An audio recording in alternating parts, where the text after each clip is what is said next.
and all the things in between. I am your host, Dr. John Wolfenstein, here for today's latest surgery. Allow me to welcome you all to another exciting day here in the Wildlands. First things first, allow me to do my little shilling because it is necessary.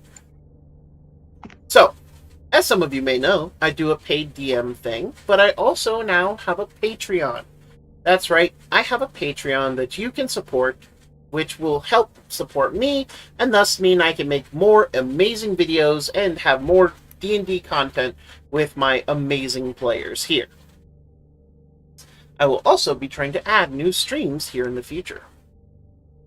However, you can support me at any kind of level that you wish, and I have some bonuses to go with that.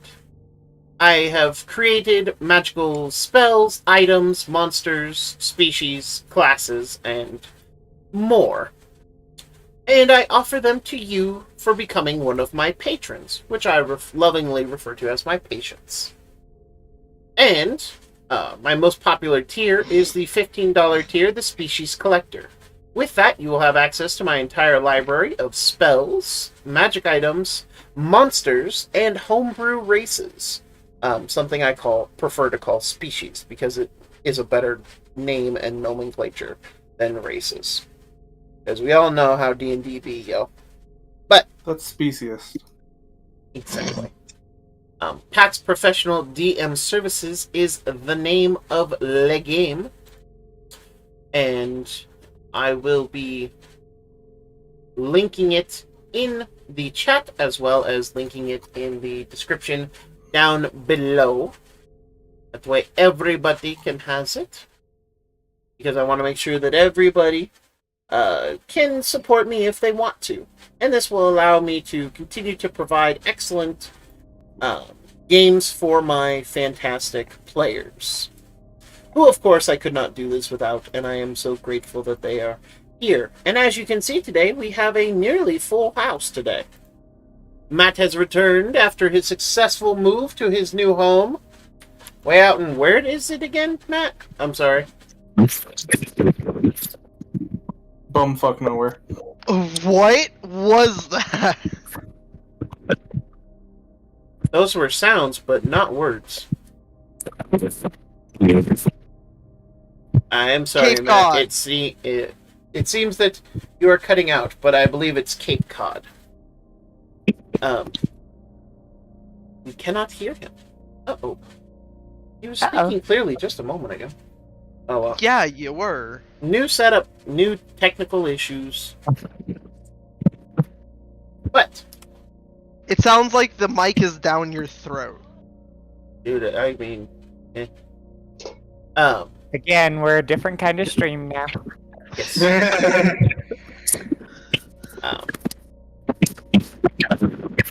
I can now only speak in innuendos.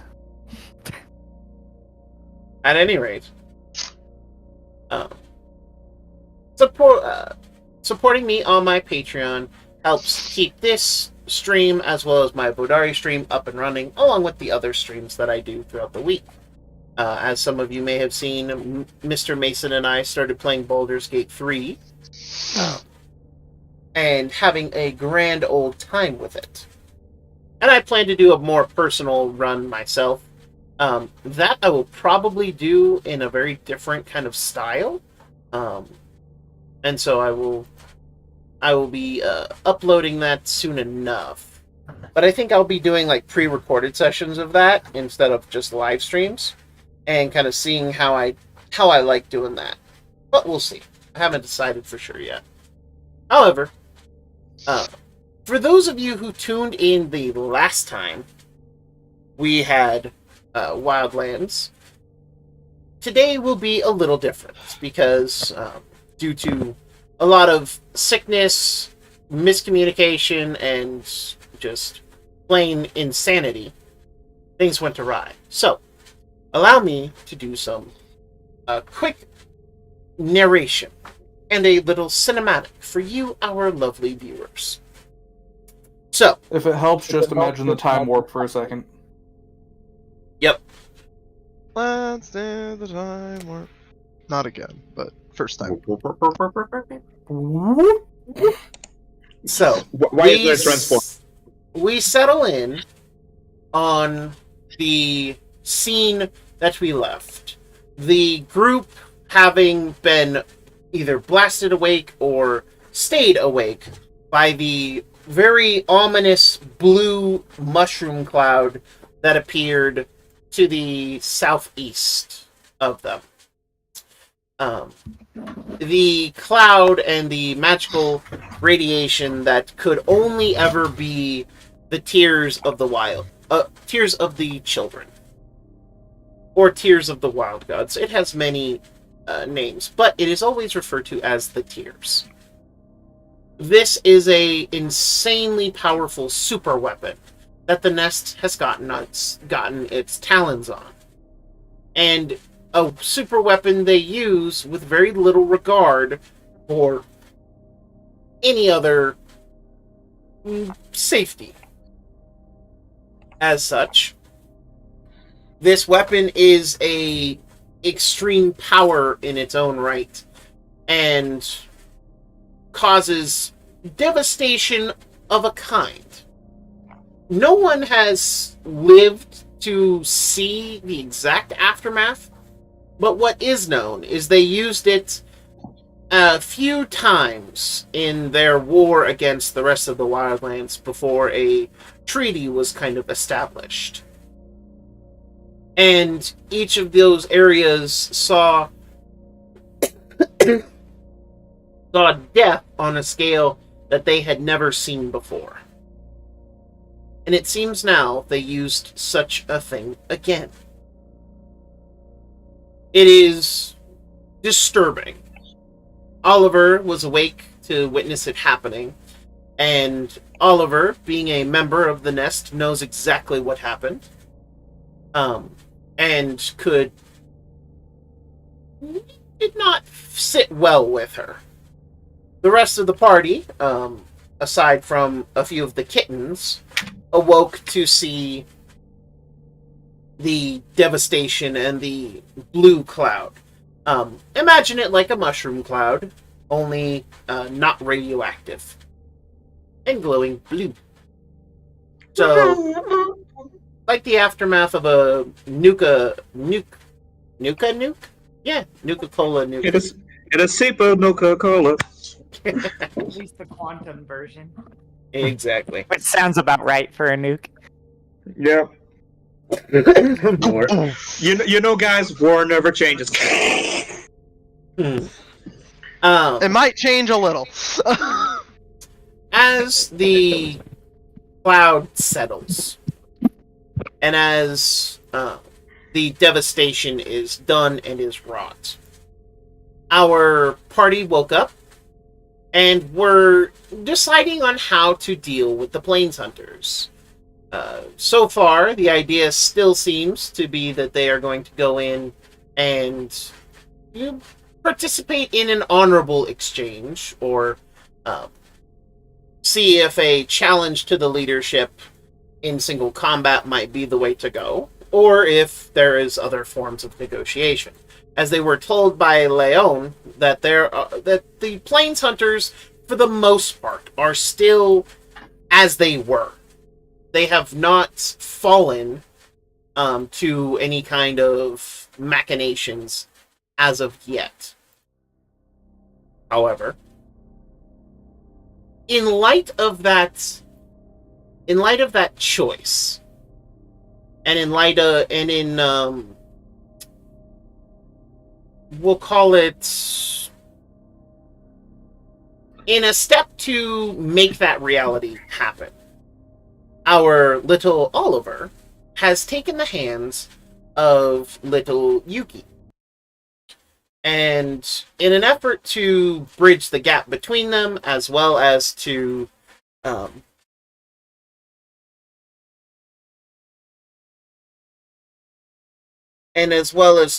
kind of establish peace,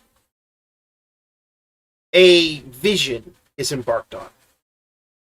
Oliver casts a spell. Let me Oliver, can you click the spell again for me? I got you. Counter Glimpse spell. I'm the kidding. Yes, glimpse the end. You examine the life force in a creature you touch and sense when it will expire. You and the creature share a vision of the most likely way in which the creature will die. You both sense approximately how far into the future the event occurs. This vision is not a prophecy or a definite fate. Life can take unexpected twists and turns. It is, however, the most likely outcome at the current time, unless the creature alters the course of its life. The vision can seem to last as little as a few moments or as long as 30 minutes to you, and the spell's to you and the spell's target. But in the objective world, the knowledge is received instantaneously. Embarking on this journey, I will change the music.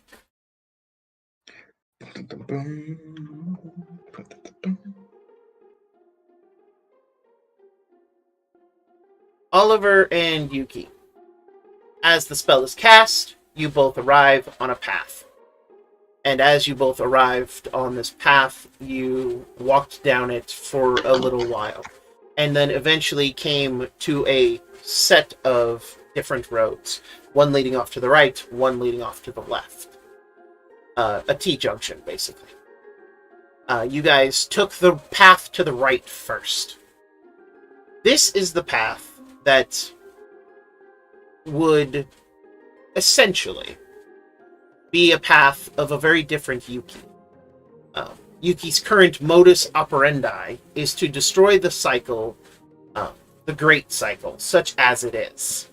Dismantle it, destroy it, and irrevocably change it. However, this path is a little different. This path is if she embraces this cycle. The cycle that governs the Wildlands far more than it governs any other land or nature. And she finds herself looking at a vision of the future. Her felines playing, frolicking, and basking in the warmth of the sun and in a field of rice and grains.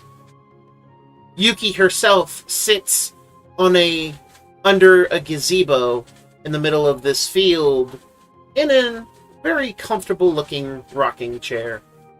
And sitting next to her, sharing a bottle of sake between the two, is Junko, the Empress, or the Queen, whichever title they choose to use at this time, of the Kingdom of Grain and Rice.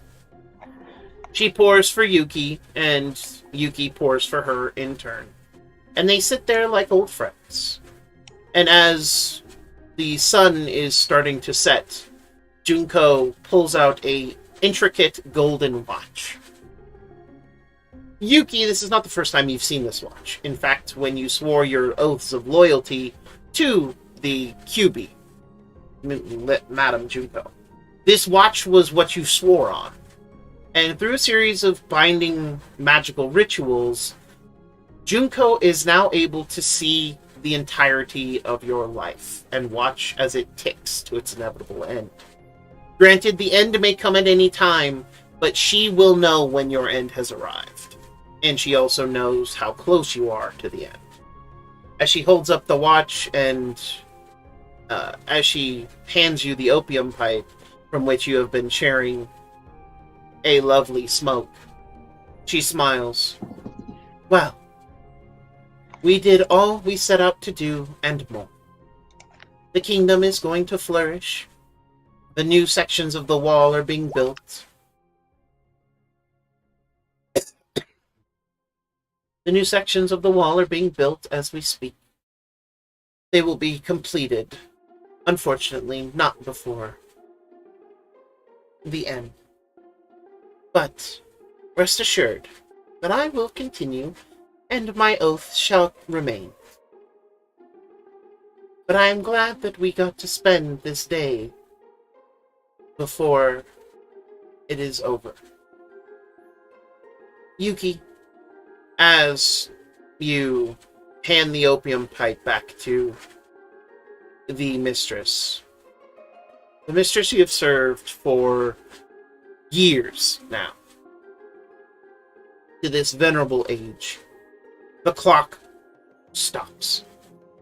Both the hour hand and the minute hand and the second hand aligning perfectly from top to bottom. As the clock stops, though, Yuki, you can feel a gentle hand on your shoulder. And you can... It's a surreal experience to feel what the vision of Yuki and yourself are feeling at the same time, but also to see it as you're feeling it. You see a lovely woman with beautiful almond-colored skin and jet black hair, hiding just subtly behind her dress is a black, graceful tail that twitches to and fro. And Bast, the greatest of cats, the patron wild god of the Meowlico species, as well as a few other felines, smiles down at you. You've done well, my dear. But come, it is time that you stopped toiling in the mortal coils and started to frolic amongst the wilds. And as she gently picks you up, she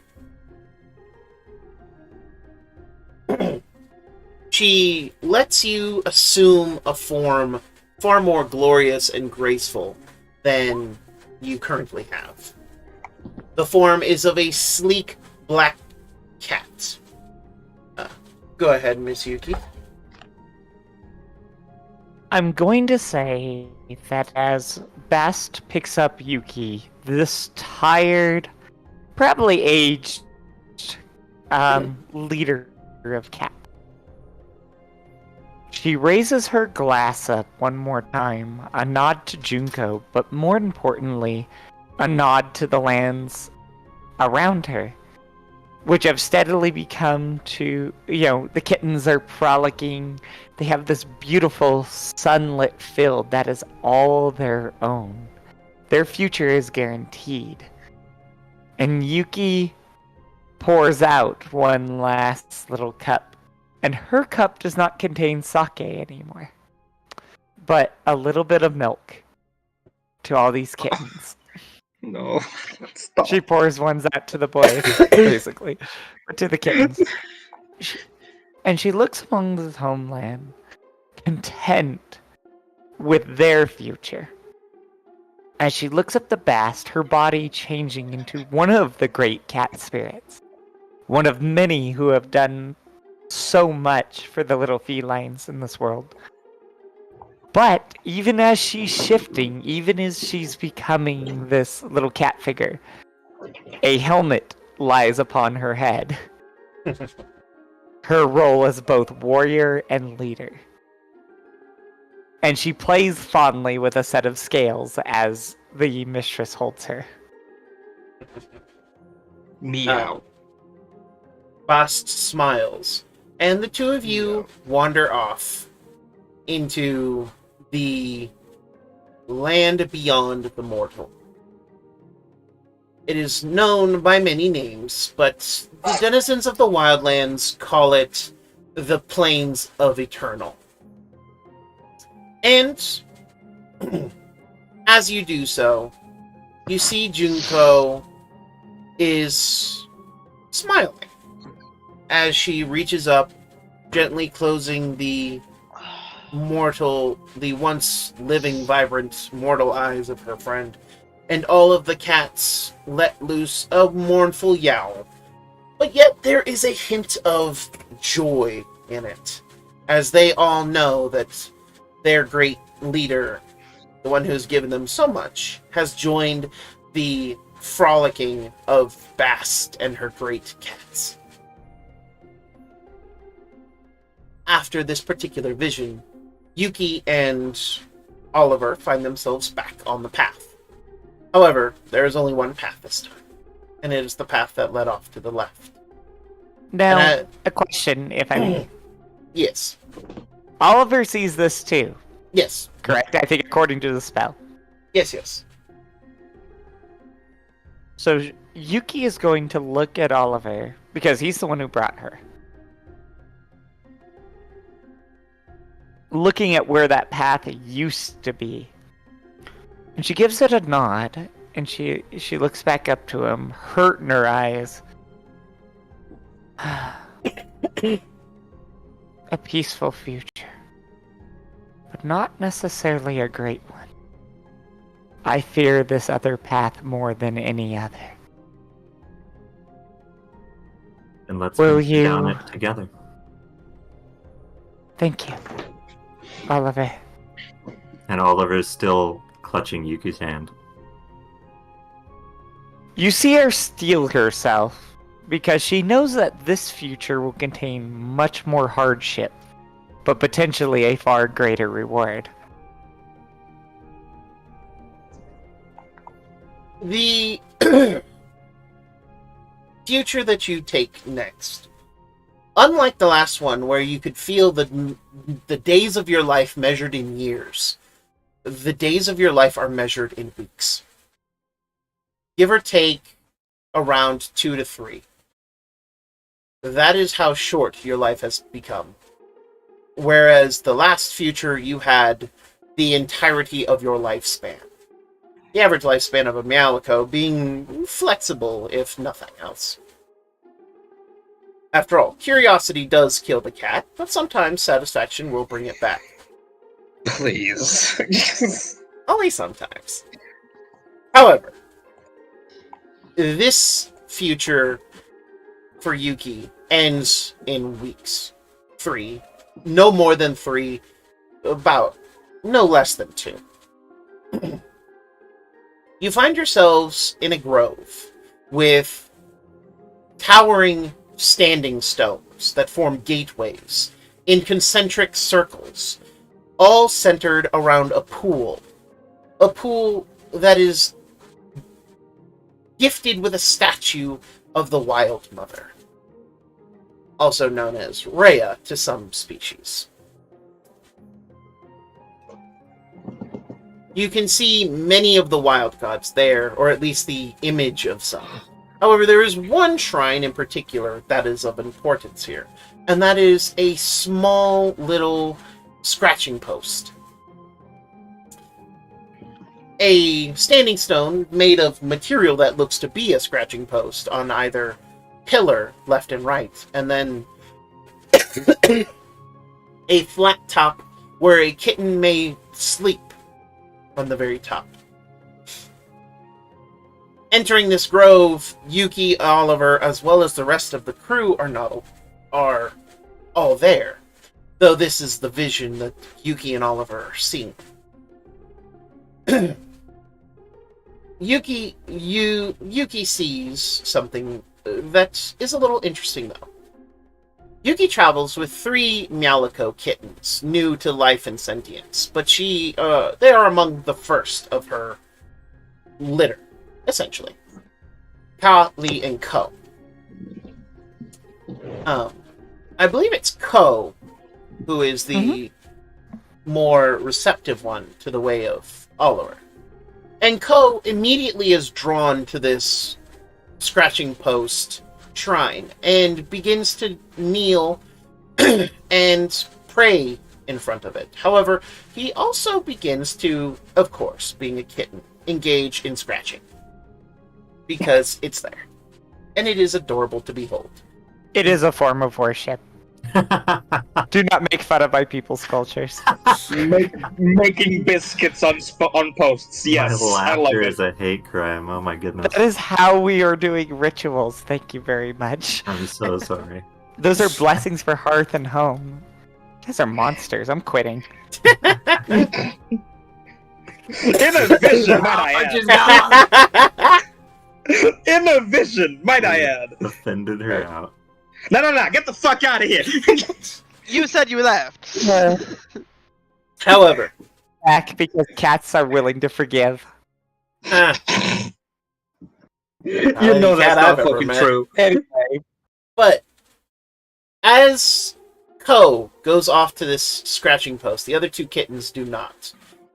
This maybe is what saves Ko in the long run. But some words are said by Yuki. Some hostility is received, and the Wild Mother, in her guise there, simply plucks a single note on the beautiful golden guitar that she used to weave the song of the Wildlands. And Yuki ceases. She is unraveled right there on the spot, in front of everyone, and there is nothing any of them can do. They watch as her existence, her melody, is forever reduced to noise in the background. And she is gone. It is horrifying in its finality, but it is also horrifying because there is no sound that accompanies it. There's no death throes. There's no defiant cry or railing against the end. It is simply a song that ends and then is unmade.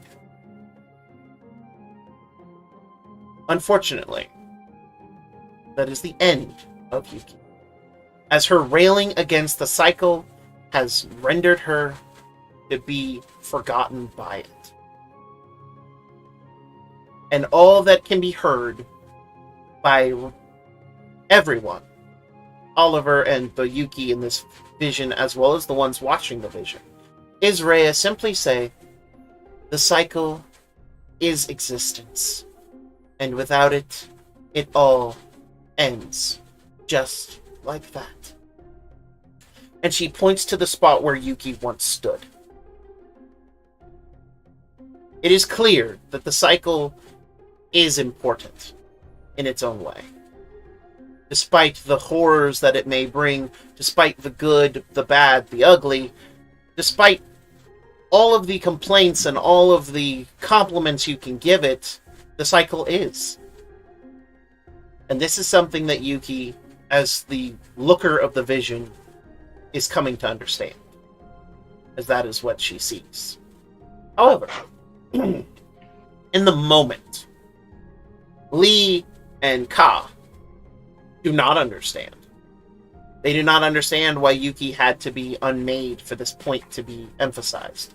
And they fall into rebelling against it even harder. The next part of this vision is not covered under the spell, but Oliver, you can feel the guiding hand of the wild gods here. You can feel the very nature of the spell changing because somebody wants it to. And you as the caster understand that this is not how the spell is supposed to work. Yuki, as the receiver and the one being cast upon, knows that something is happening, but does not quite know what. As you follow the vision and Ka and Lee towards a new destiny. The first destiny is the immediate future. What immediately happens. Ka and Lee return to the Kingdom of Grain and Rice with the knowledge that they have obtained from Yuki. Bringing back Yuki's rifle, as well as her other weapons, they delve wholeheartedly into warcraft. The simple act of bringing as much violence and destruction and hatred of the cycle as they can. They are driven by a need to shatter it all. And over the years, they rise in power in the Kingdom of Grain and Rice, but it is never enough. And they challenge the one person who always believed in the Meowlicos, despite Yuki's and Junko's good relationship in the past. They challenge Junko and the QB and the very power that she wields. Yet there is something that Junko has always hidden from everyone. A power that she has found, a power that balances the scale in her favor. And she turns this weapon upon the kittens, utterly rending them from the kingdom.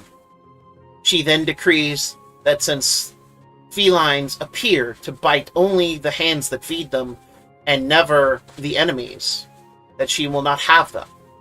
And every single Meowlico is scoured, scourged, and broken within the kingdom of grain and rice, driven from it, whether it be into death by spell or sword or bow, or whether it be fed into the sea of the dead, where things of nightmarish horror wait in the waves. Yet, the three kittens ultimately escape this purge of their species. Ka and Lee take a partner each, and in the dead of night, during one of the worst purges of this history, sneak away. One through a portal that they did not intend to create, and one they hid from the others. Lee is the one to escape through this portal. And you follow Lee's path, and Lee finds themselves on an island. An island far you see far to the south. An island that is torn and ravaged by the powers of the elements. Lee finds this portal, and with their partner, they begin to establish a colony on this otherwise deserted island.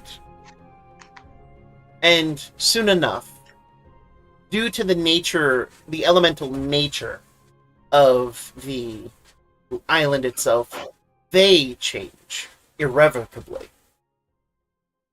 What once were Meowlicos become something different, as they are touched by the Feywild and by the Shadowfell. And they become two different species. But they thrive on this island, and soon take to being a seafaring folk. The darker ones, touched by the Shadowfell, believe in the harshness of the world, and are often seen as pirates, mercenaries, of course, and other such rapscallions and vicious creatures. Those who are of the Feywild, however, can see the light and the balance in all things, and they become wise kittens, druids, and protectors of home, field, hearth, and family. They both, in their own way, achieve a state of equilibrium. But this land is not one that you know, Oliver, nor you know of, Yuki. And yet, they seem to thrive here. Their ships being among some of the fastest in the waters here, their magics being among the purest. It is a different life. One with equal parts joy and sorrow, but not a bad one. Still, though, you can see the cycle is amongst them. Poe is quickly established as he never engaged in the plans of the other two kittens. He instead turns his eyes towards a forest that you did not really understand. The feline jungle, as it is known to most, and as I will reveal. Let me see.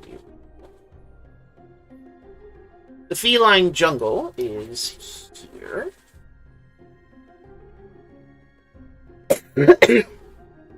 Here, he finds others. Other Meowlicos that Yuki has given the gift to, but they have gone away from the kingdom. Mostly due to their own desire and their own inclination. Here, he finds commonality with another Meowlico. This particular Meowlico being black and sable of fur with red paw pads. Both hand paws and feet paws, as well as a red splash on his tail. A little symbol on a uniform he is wearing being that of a kitten's paw on fire. He welcomes Ko with open arms, and the two of them together turn the feline jungle into the Meowlico home in the Wildlands, and create, or rather reinforce, the fortress that is there. There, Ko and many others become druids of the wild, as well as worshippers, priests, clerics, and even warlocks of Bast, the greatest of cats. And Yuki, you can see that like in the first vision, the feline, every feline, great and small, no matter their deed, is invited into the menagerie, into the frolicking, as a promise to their afterlife. For those who follow the path of Bast will follow the path of the greatest of cats. Though Ko, much like you in the previous vision, are given special significance. Ko, in his case, he is not just a sable black feline. Oh no. There are swirls of bluish green amongst his coat of otherwise pure sable black. And his eyes are the glowing greens of the wilds. And he guards the Meowlicos as their patron guardian. And is happy, even in his afterlife. Ka, unfortunately, has the worst experience of the time. Even in defeat, Ka refuses to give up, refuses to surrender, and refuses the cycle in all things. And that is when, Yuki and Oliver, you hear the whispers. These whispers are not from anything that you have ever experienced before, nor are they from anything that you would like to hear again. These whispers sink into Ka's mind, as well as the mind of their partner. And it whispers of death, destruction, undoing, unraveling, unmaking. It whispers that all of this, the wild mother's work, the great melody, can be unmade. And it promises that if they follow its grand design, they will have everything they want. They will be able to unmake it all. The god of unmaking has sunk his fangs and claws deep into Ka. However, Ka and his partner sail for what seems like years and wash ashore on an island far to the north. Their tiny little raft, their tiny little ship, a havoc. As they land, a pair of armored guards with elegant pointed ears find them washed up on the shore and pick them up. The next little vision happens in a blur, but a vision of a life in chains and in servitude, building weapons of war and building horrors the likes of which the world had forgotten and would like to forget again. But building it for a grand empire, whose sole dominion, whose chief patron deities are Kral, the Conqueror, and a deity known as the Unmaker. No one knows his name, and even though the name is said in the vision, Yuki and Oliver, you cannot comprehend it. As it seems the very nature of this being is to never be named. Almost like it is biding its time for something. But what you can see of this deity, as Kral's chains envelop both Ka and his patron, as well as, or his partner, as well as all the kittens who come after the thick loop that is this other being sinks into their souls. While Crawl may bind their bodies, their souls are consumed and devoured until there is nothing remaining of a soul within them, and they are just driven by the desire to unmake. The Vision cannot see what happens after that, for that story has yet to be written, and that adventure has yet to be seen. However, what is known is that in the Empire, should Yuki engage on this path, the Mialikos will once again be enslaved and little better than the animals that they started from, but will do great and terrible things. As Yuki sees the three visions, almost like three little globes you're looking in on, as your story ended and was even undone in the Grove of the Wild Gods. Oliver, you and Yuki are standing there looking at these three separate lives, these three different paths. Are there any words said?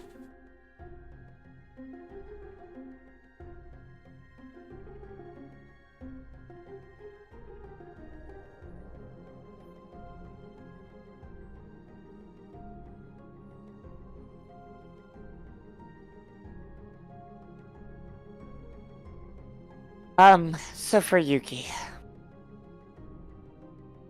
Yuki is quiet seeing these so-called destinies.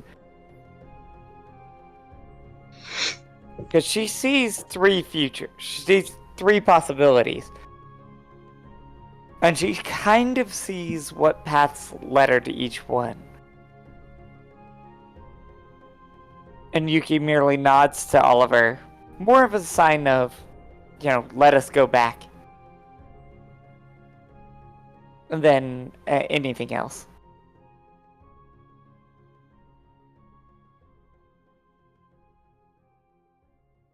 Oliver, I don't know if I control ending the spell or not, but As you let go of Yuki's paw, the spell ends. okay. So yeah. Okay, so before letting go of Yuki's paw, I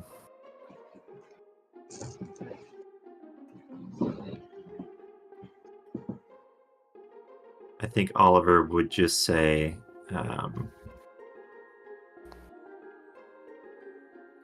I see freedom down both paths. Both have a cost. Both have a reward.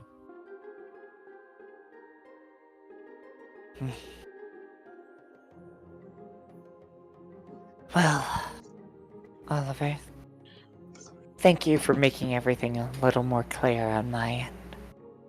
And Yuki takes her rifle, gives it a little glance, unsure of what to do, because this is clearly not a black and white option for her. And Oliver's gonna let go of Yuki's hand. One thing, Yuki, I forgot to mention it, but you did see your rifle resting against your rocking chair. It is not something you ever gave up, but it is something you learned to wield in a different kind of way, I would say. In the first feature? Yes. So Yuki looks at it as the vision fades. It is the task of any great leader to find a different way. I have seen three possibilities. Now it is up to me to choose which combination of them I would like. And Yuki, merely ponders for a moment. And then looks at Oliver with her same kind of, hidden smile as she does. But what do I know? I am a mere seller of scent. And it is on that you both return to the mortal coil, and you both find yourselves back in your bodies. Now, for everyone else who watched as Oliver cast this spell, took Yuki's hand, and they simply stared at each other for about 30 seconds.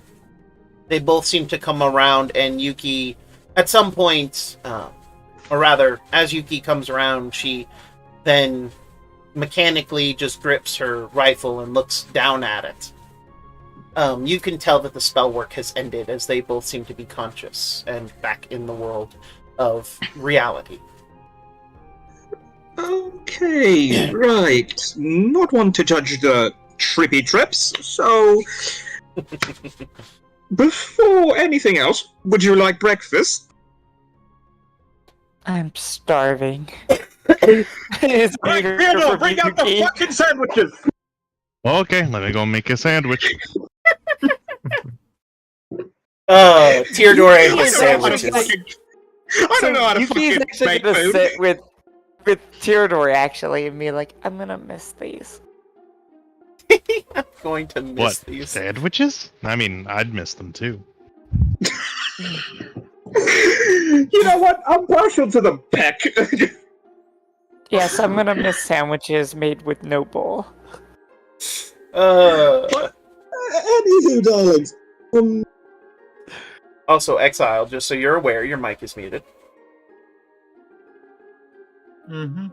I just didn't know if you were trying to say anything. Nope. But as you all break your fast, the situation of the Plains Hunters and how to engage them still sits before you. As a general reminder, you were told by Leon that negotiation is possible. There may be a trial of honor, a trial of combat, or something, but negotiation is possible with the Plains Hunters, as they have not diminished much. Granted, they are not one of the great clans or great groups of gnolls anymore, but they are not in disfavor with the usurper, and thus he has not smote them like he had the Oathfang, who were in direct opposition to him. Right. So, proposition. Peck. I could try and talk to them. And make a proposition for their loyalty to Leon, and we can see how it works from there. I think it's a better solution than to go in guns blazing. Looks directly at Cat with gun. I would never do such a thing. You're a terrible liar. No, but I don't know what I'm talking about. Yes, Miller sent in a light know. You're just like... This looks like I've been traveling with you for weeks.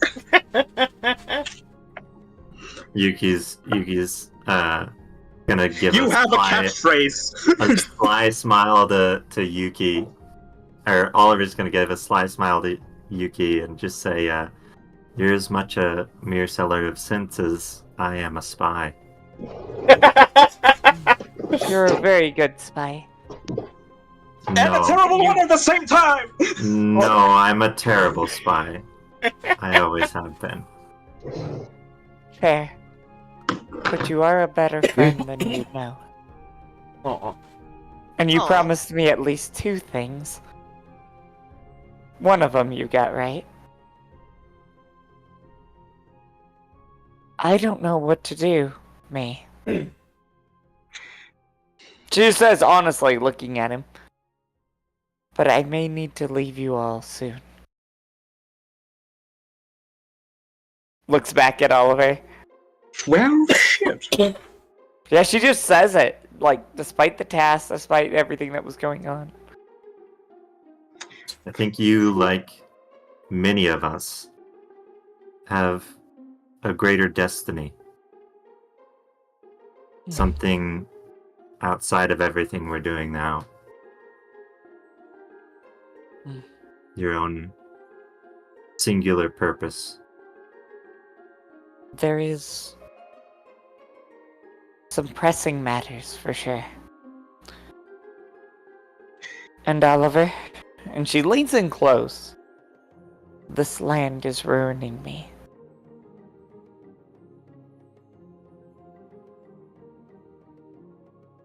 I fear this land is ruining itself, and we're all a part of it.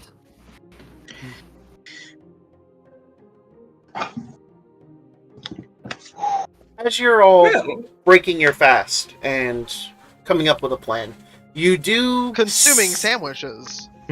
Indeed, you do hear This shit and is see. You do hear and see a large cackling of hyena.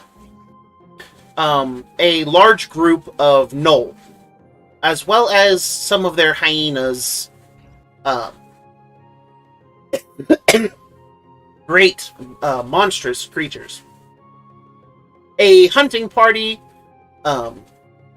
very large hunting party, all things being equal. They leave the gates of the fortification, you can see. And as they leave, they come out of the gates and curl around, heading towards the northeast, running off at great speeds. Let me just see what's off to the fucking northeast. Where the blue cloud was? No, that's southeast. Yeah, that's the southeast. that was southeast. Westwood is the closest thing northeast. Not northeast or yeah. Yeah, Yuki probably Fozzie or looks Sandwich. over. If we give them 2 days travel, they'll have no way to make it back in time. No matter what we do. We're not looking for war. Yes, and with numbers, how many of them? So, Roughly. of gnolls, you saw about 12. Of hyenas you saw double? 6. Oh, 6, okay. 4 of them were great lumbering behemoths, like, giant hyenas. Okay. The other 2 looked strange. They were large creatures, not quite as big as the giant hyenas, but they also loped with this unwieldy gait that even hyenas would call gangly or just, odd to behold. Right. So, suggestion. We give them about 2 hours distance, and we go knock on the door. Seeking to talk. Yes, I am a lover, Oliver, not a fighter. Yes. Talk. Yuki says, Talk. nodding, She's We in talk agreement, but... If you were a lover, I'd expect to see you on your knees more often. I don't have them. And if talking doesn't work, Yuki, Birds have knees, they're just higher up. are you still I know something about up myself to the now. task of challenging their leader? Or is any necessary. other solution. She looks a little less confident right now, given the vision that she's seen. I'll be She's kind of lost a little bit of her nerve here. I'll be there with you. We're all gonna be there. Well, I mean, right there. If things truly go south, I'll get you out. Nobody's dying there. None of us. She just looks over at her. Well, I'm partial on you, Oliver. I'm fucking with you. Come. Calico, come here. The kittens all come, as called. And you see all the kittens gather around Yuki as she's holding a little conversation with each of them. Cole's the teenage. He just goes meow. Yeah. And they're talking for a moment. And you see Lee and Co. Or I'm sorry, Cal.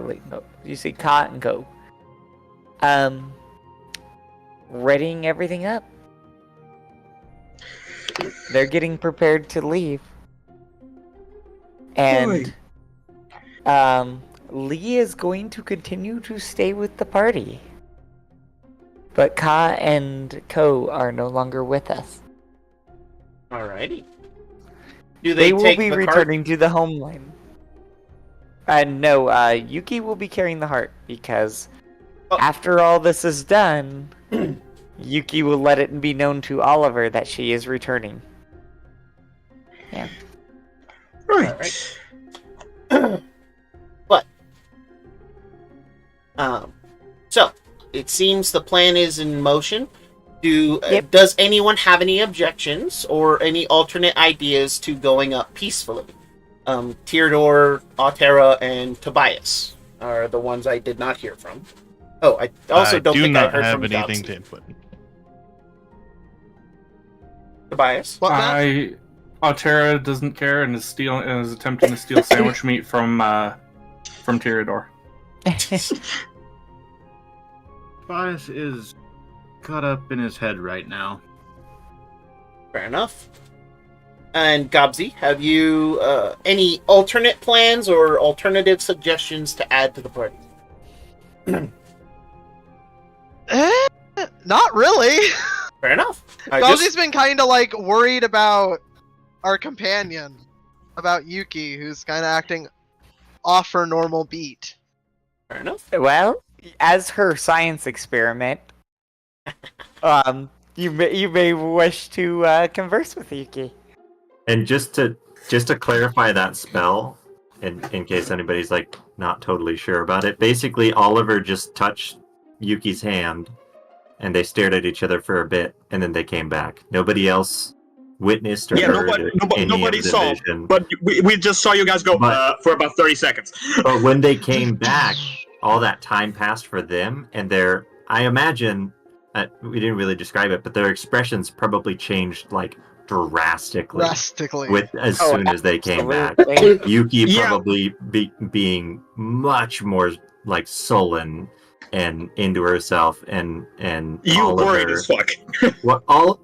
not worried, but very contemplative, like where she was kind of like curious at first when she was like starting the vision, and you don't know any of the magical properties of the spell. I mean, unless I don't know if anybody had some ability that let them do that, but otherwise you have no idea what happened, but it seemed to have some massive effect on both the characters. Tis why I say I don't judge trips. The only way to really have known what the spell was doing is basically someone had to have casted the spell Identify while you guys were under the effect. Yeah. And to the rest of us, it looked like you two held hands romantically for a minute and then came back very disturbed. And very awkward, yes. I thought it was instantaneous from our perspective. Yeah, that is what the spell says. Technically, it is instantaneous. So, excuse me, stared into each other's eyes for 6 seconds. Excuse me. To real friends, a second is an eternity. For fuck's sake. Okay! So, wow. For Dobsy, are you seeking out Yuki then? Yeah, because we're giving them 2 hours, right, until we head over to the...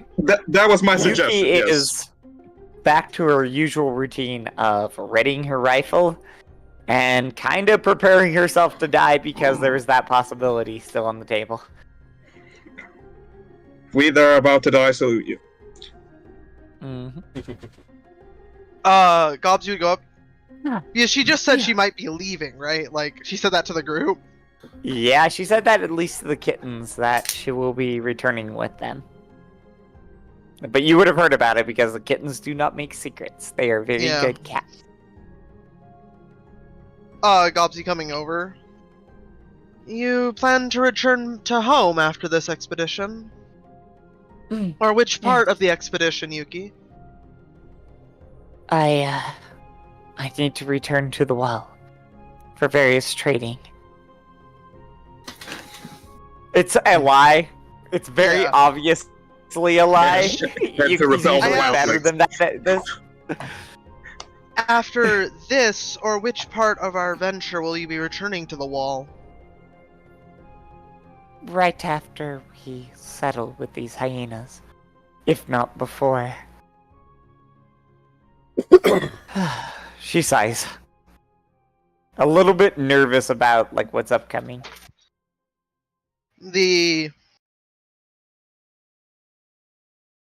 Gobsy would say, if you must go home, may you travel well, and remember, for smoke and oil, right?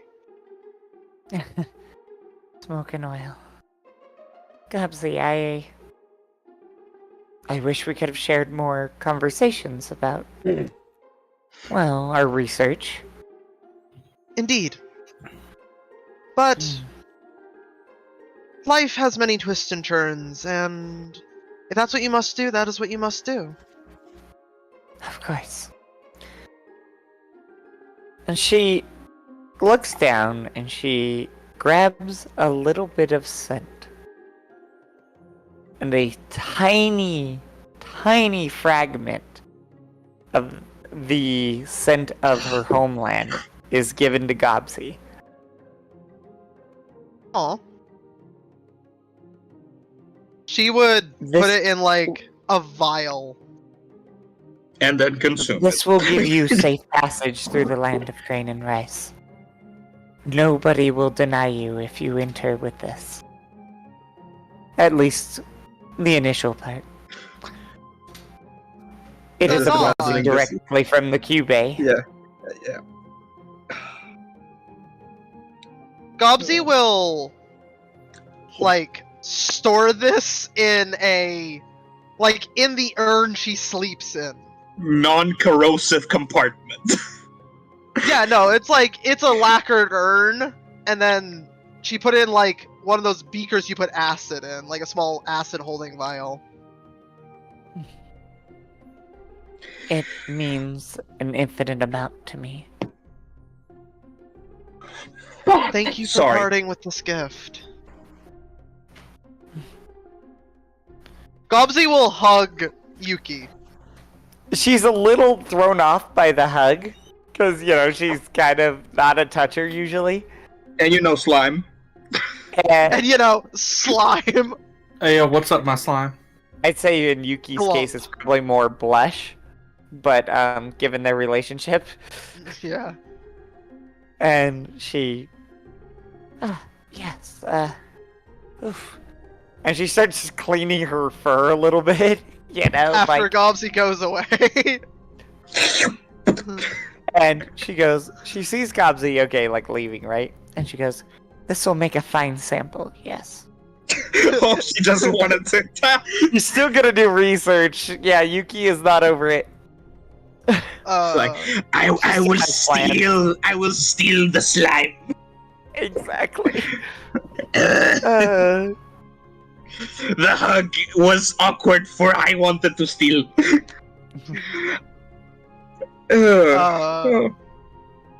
Alright. By the way, most of the time in these 2 hours you just see May putting makeup on themselves, making themselves pretty and going me. Practicing, like, scales over there. Yep. So you just hear him go me. Fuck. Lee, do me a favor. Lee perks up. And Lee looks, you know, head tilts. Go observe. And as you're going me, Lee copies you and goes, Several octaves higher. I just go. Nice set of pipes, darling.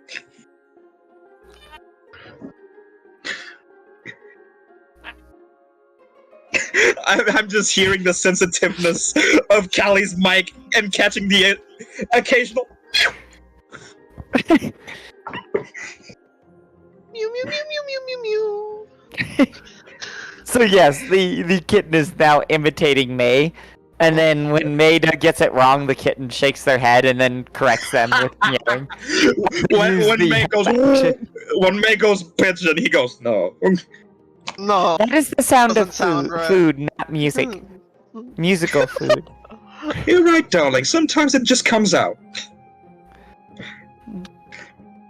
Well, You shouldn't pigeonhole yourself into one thing. Oh god. Says Oh my Yuki. gosh. nodding. Or says Lee, nodding vigorously. I have taught you too well. Why?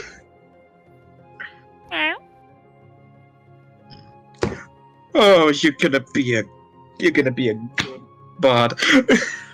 I'm gonna be an opera singer. Please. Please. We're gonna go places. All I'm seeing right now is frickin' Wildlands tour, baby. no, is Fievel Goes West. I want to be a singer, but Oh, from a God. cat instead of a mouse. Oh boy. Shouldn't stare at the people less fortunate than yourself. But All right. Is there still time for Oliver to go and chat with Tyrador for a minute? oh yeah, most assuredly. Tyrador. Oliver comes over. Where are you at right now? By the sandwiches. Yeah, I'm by the basket of sandwiches. Just eating sandwiches. No, I'm making more sandwiches. I'm making more. Excellent. This man has a It whole seems like we're factory gonna of go do bread. things. Are you sitting down? Are you just standing making sandwiches? Oh God, no! There's too many. I'm just sitting for this. Okay. There are too many. This Oliver- man is putting the sandwiches in the quiver. Oliver walks up to you, Tyrador, and sits right across from you, crisscross, and just looks right at you. You will Altera's see just stealing meat bizarre from the ingredients sandwiches. being put into these sandwiches. I see what Excuse me? ingredients? Bizarre ingredients you haven't seen before. Like Because I ran out of materials, so I just grabbed things from the local shop, and I don't know what half of the ingredients are in this town. To be And frank, any of you the see a edible lot meat of Altera is trying to steal. Because meat. Yeah, Yuki wasn't there to tell me what things were, so I just looked at things and grabbed them. They just looked appetizing. Picks up wasabi. I don't know what the fuck this is gonna do. Ooh, hot. Ooh, spicy. Okay, I'm gonna go put this on the side. This says Bologna. I wonder what that is. No. Bologna. It's a weird amount of sausages we have here. What's the difference? I Bologna? don't really see one. At any rate. What is this sakini? So, Theodore, Oliver says to you, do you believe in this group? I mean, us succeeding? Oh God, I don't know. It's like a 50. No, not. Succeeding? I don't know. Probably not. 2575. Not with the Knolls, but with everything. Yeah, that's what I was talking about. You It's like a you do? 50-50 shot we stop slavery. I don't know if that's gonna really happen. I If we had a want- gambler here, we could get those odds. I want to believe. May's rehearsing. Sorry. I think I do.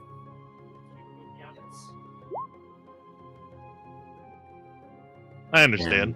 I get that sometimes. And I want all of you to trust me. And I don't think you do. Oh man, I just remembered Theodore's voice. Oh no! Yeah, you got You Sorry man. about that. I boss. forgot You about my man own with the boss. voice. I still Yeah, love after the drugging incident. I still love it. You know what? I believe you enough not to shank me in the back of my neck.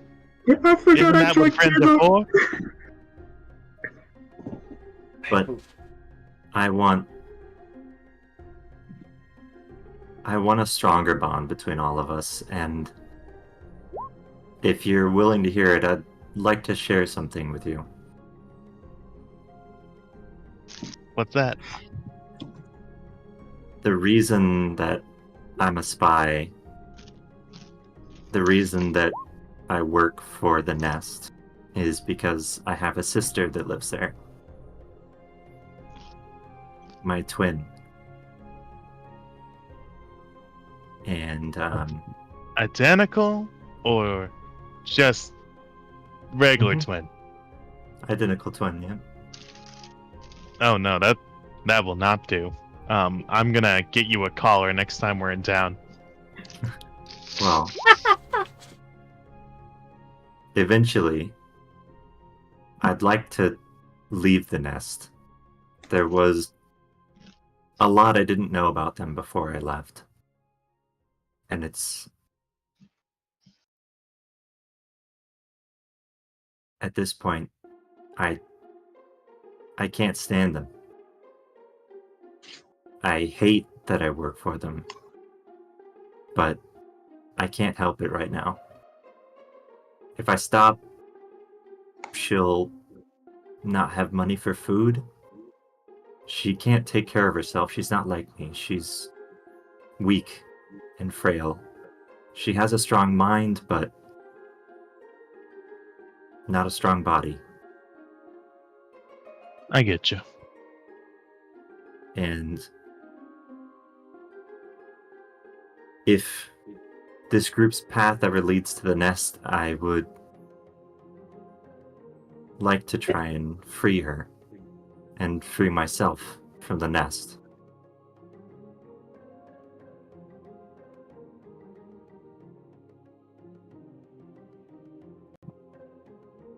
You know what? I think that's the friendliest thing you've ever said to me. Because that's the first time I think you've ever been honest. Okay, never mind. Technically, you might have been more honest. I wear my secrets on my sleeve most of the time.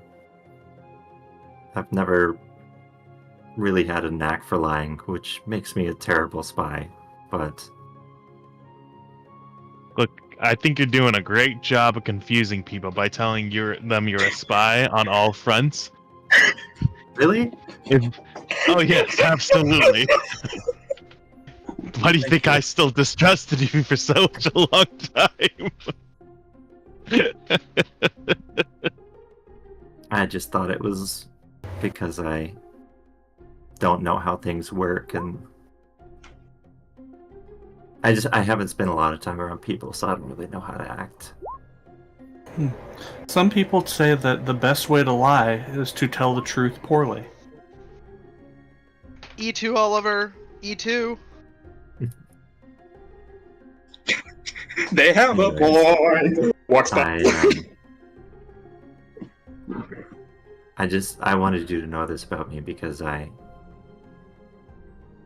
don't want to keep anything from any of you, and it just matters to me that you know why I'm doing something that I know you don't like.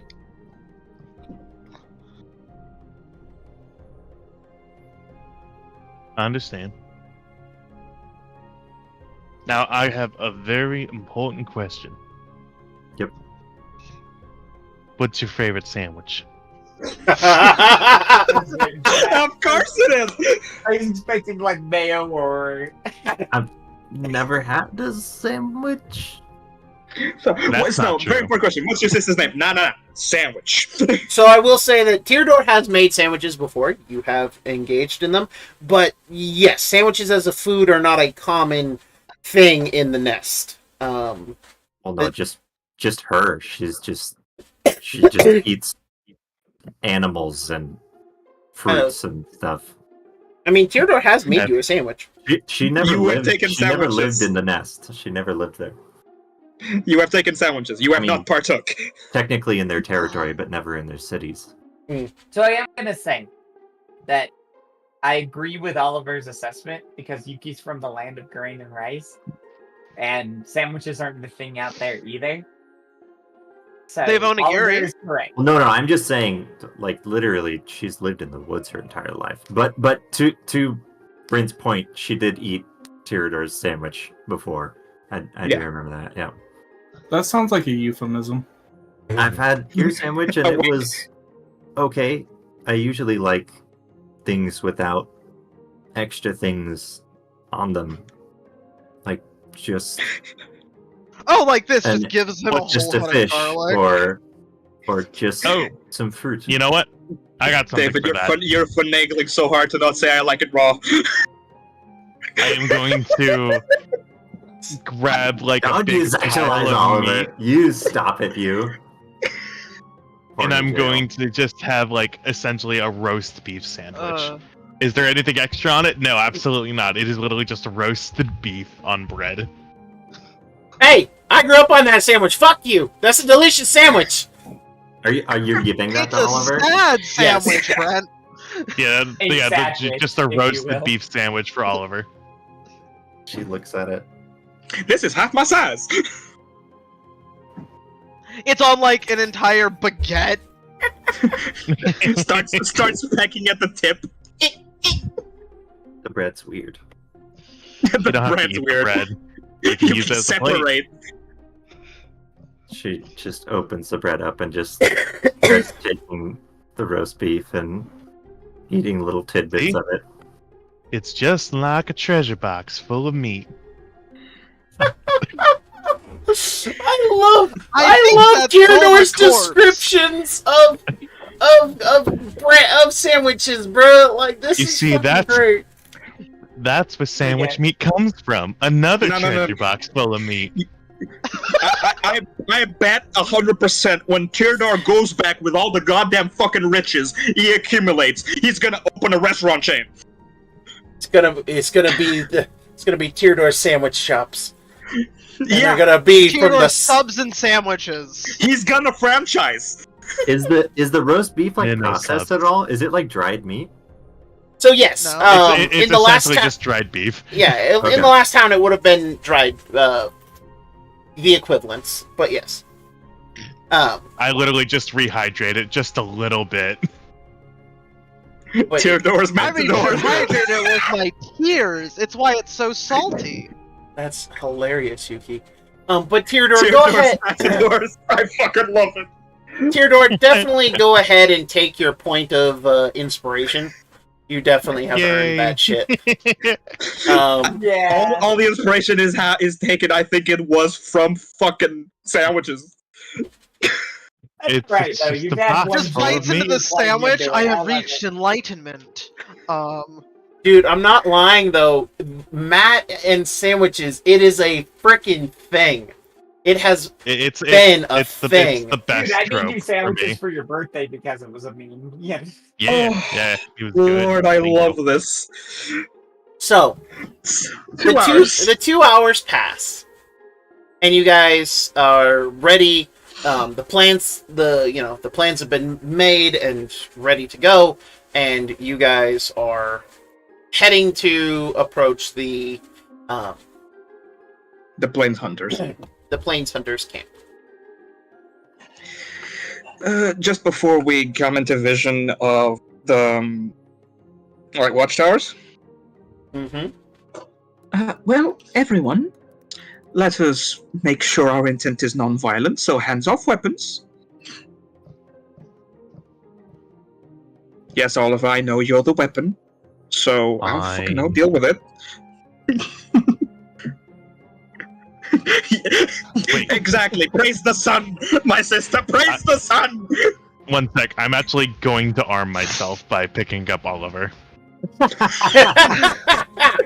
have an owl. Nobody move! I Don't make have me an use it. owl! Oliver Stiff as a board. transforms into a little Tweety bird as you do that, and she's just resting on your finger. Aww. Right. So, approaching camp. I'm up front, hands up. As you approach the camp, I was just gonna have one last. Yeah, go ahead. One last little thing for me. yeah. So, May. You remember? You sound very distant. I was gonna say you sound very far away there, Callie. Yeah, you sound very far Okay, away. so it's Probably not our just me. It's probably our internet fucking up. Remember, I told you the internet has not been fixed. Oh yeah. So you said remember the deal, right? I'm gonna do this one more time. She said remember the deal, didn't she? I think. Okay. All right, let's try this. There we go. There Yep. it goes. Better. And the people pleaser and me went and clicked like, "Oh, this call was excellent." So, anyway, I was having fun. yeah, I was having fun. Thank you. So to me. So, if you need to arrange a duel, I'm here, but I would rather not. I'm going to try and avoid bloodshed, darling. Don't worry. Good, because merchant. I The don't- gnolls are I- like besides- blood for the blood god. I don't want you to die, darling. You're the don't last wanna person die I'd want either. you to die. You're the last person I'd want to die. The first one is Oliver. Sorry. It's bird on bird violence here. In the scale.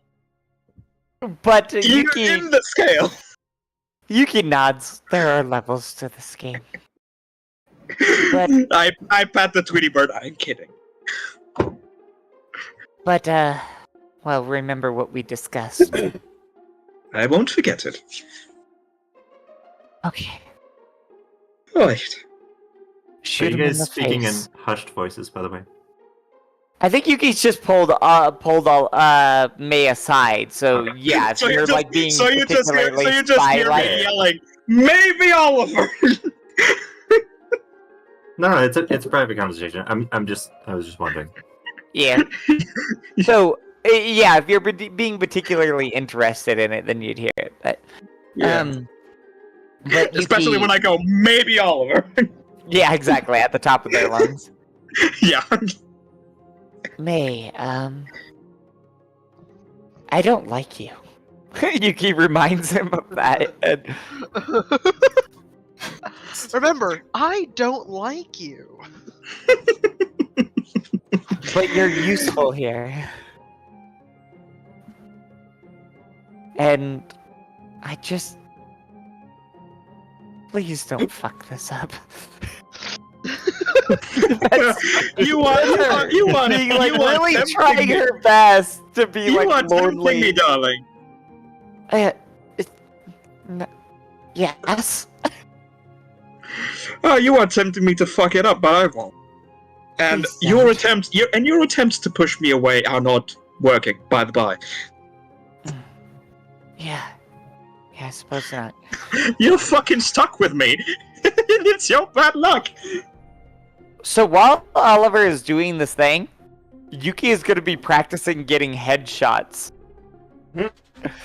Because she's pretty sure he's going to mess up the thing and she's going to have to fight somebody. Got it. So Nice. Yuki is sitting there like throwing things in the air, but she's not shooting because obviously that would alert everybody to our presence. And You She just doesn't want to do keep, that. you She's just like- mind skeet shooting. yeah, she's doing Like- like the equivalent of shadow boxing, you know? She's But with a gun, like Noel's Yeah. head should be about there. yeah, she's just practicing for like, I'm gonna shoot this Knoll in the face. I'm gonna shoot this Knoll in the face. And then she keeps replacing it with pictures of May in case he screws it up. But she's having a hard time. As Yuki's doing Right. that, Oliver. In my head, it's just Splatters putting onto a her like shoulder. rifle in someone's mouth and being like, "Taste my vengeance." Tobias, I thought I heard you speak up somewhere. Just commenting. Oh, okay. I was gonna say you're a So- little quiet for me. I had to turn you up earlier, so I just want to make sure Actually, that I'm I not need to do the missing same. something. Believe me, I want my educated bunny to still educate them. What the heck was that? Oh, I don't know. You Testing heard maximum Tobias's volumes. real form. But Tobias- The Just Eldritch start Bunny playing the is Kiss coming Me out. song. So, you're His true flying up moon on form Yuki's has shoulder there? arrived. yes. Alright. Oh, hello, Songbird. I don't think... Well, no, she has seen you once or twice in this form, if it's a similar one. I mean, you have seen Oliver take on the shapes of animals, and also you have not seen any other living creature in this wasteland. Good Oh, thing that I have reminds me, I eaten need to Oliver. change the You music look back. particularly tasty right now, no offense. Oliver's just looking straight ahead at the Knoll camp. Yeah. I'm Music change. Yeah. But by the way, as we all approach, I just go, Tobias, since you are more avid and knowledgeable in resource management, please feel free to add anything to any proposal. All right?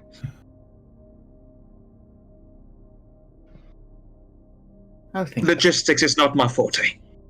I'll think about it. I hear some bird whistling, and Yuki actually hearing just bird sounds puts her a little bit more at ease. She just wants to go home. This land is To pretty terrible. May. Yeah. Yeah, to May. If they have injured, I can always help patch them up. It is my profession, after all. That is also, this is also a good thing to remember. So, as we approach, I am just gonna start going because apparently I had a language that I shouldn't have, so I had Draconic and no Draconic. Sorry. So you just hear me go as I start announcing my presence in Knoll. As you all approach, there is no subtlety here. The camp itself is got trenches dug with spikes in it. There's only a certain number of ways in and out of the camp. There are 4 ways in and out of the camp, and the camp itself is set up like a kind of a wheel with spokes. As you guys make your way towards the entrance closest to where you were camped, you do hear a buzz, some replies of barking gnolls. May, you're able to hear strangers at the gates. And a group of about 3 gnolls. Just your standard gnolls in standard hunting affair, or, just they look pretty typical. Knoll gear. 2 of them have longbows that are drawn, or not drawn, excuse me, with arrows knocked and that are held kind of loosely but pointed to the ground. The 3rd one is holding a spear, and he's the one who makes the approach, as May is kind of in the lead here.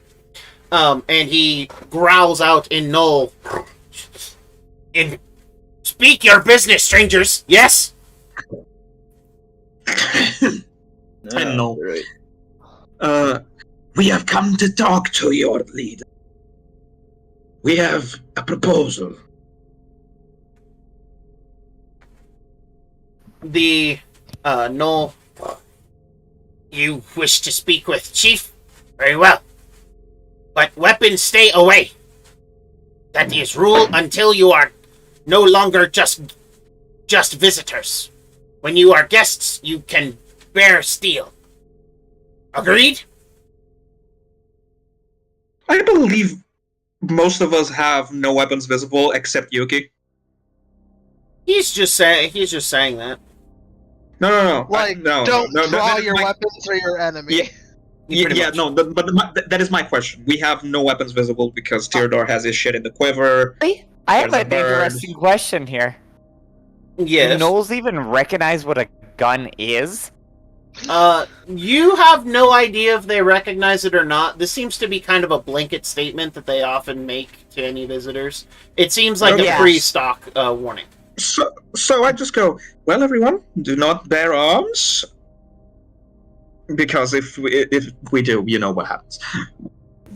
But how would I bear arms when I am an owl? Well, an owl bear is a thing!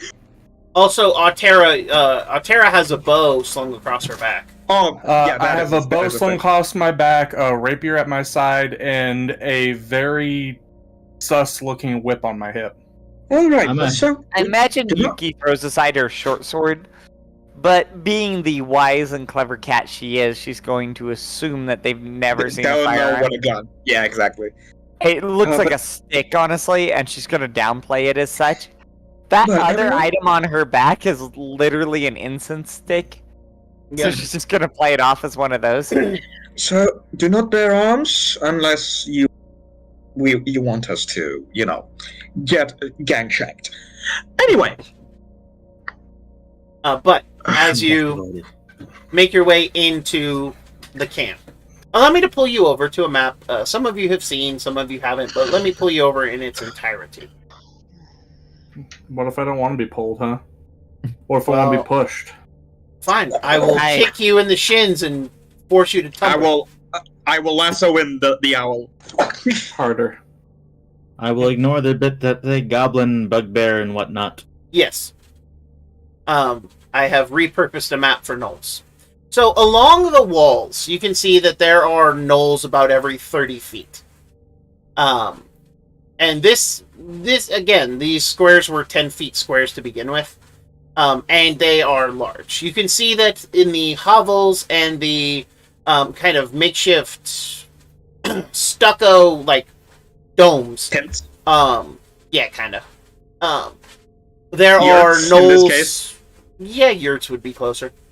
There are, other gnolls, female gnolls, pups, the like. You can see that there is a blacksmith and that they seem to be mining metal ore from these two large pits here. You can see that as you guys are... I'll draw the line. You guys are coming from along this gate, up this road here, and you're going to be coming along that way.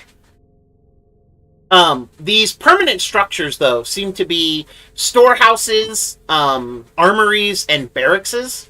But again, you can see that there are gnolls just kind of pouring out of here. This is the most gnolls you've seen anywhere.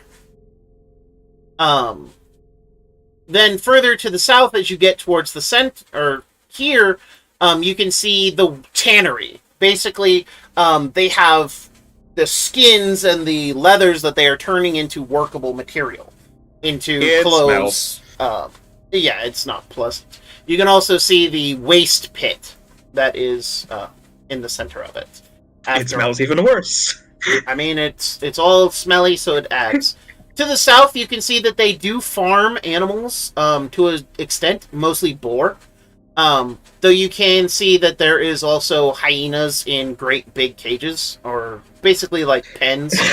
And then over here appears to be more homes and shelters. And again, there's all these large hyenas just kind of loping about.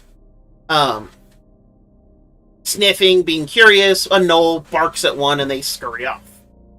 And as you approach the command center, the only thing to note is that this is the only real permanent structure. The foundation is made of stone that appears to have always been here. Like they took rock and just like flattened it out or manipulated it as such to accommodate them.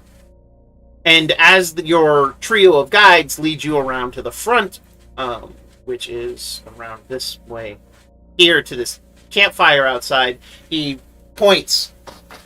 You'll wait here, yes? Yes. And he he knocks on the door and then steps inside. After a few moments, another individual emerges with the guide. Also, I think I should play this song because it fits at this point.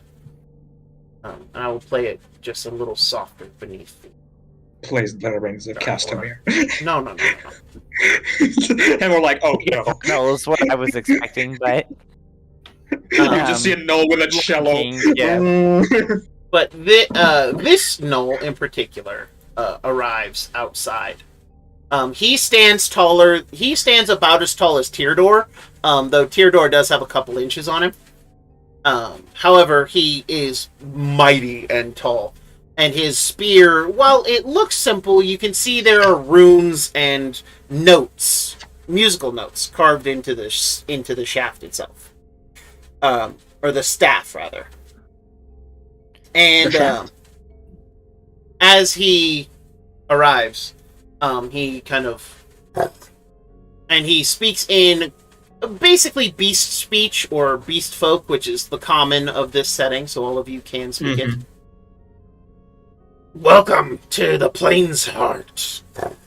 I am told you wished to parley. Yes. I wish to parley with the chief of this tribe. I am Chief Gnorox. Do an Arcana check to figure out what those runes and Sure. inscriptions do with the staff. Yes, sir. Go ahead and roll it. He said Norox. Gnorox. Gnorox. Okay. Shame I don't have advantage. Just Yeah. 11. So you can tell that they enhance not only the spear but also the wielder. Likely they allow the wielder to do something pretty impressive. Like, you recognize a couple of the notes as notes that would be similar for the enlarge spell. Oh, no. You're not sure if that's just the spear or maybe if it's the user himself who can also enlarge. However, you would also recognize runes that would basically denote the spear can pierce more efficiently than most normal spears. But the exact magical nature, aside from those two little hints, kind of evades you. But there are plenty of enchantments on this thing. This thing is magic as fuck.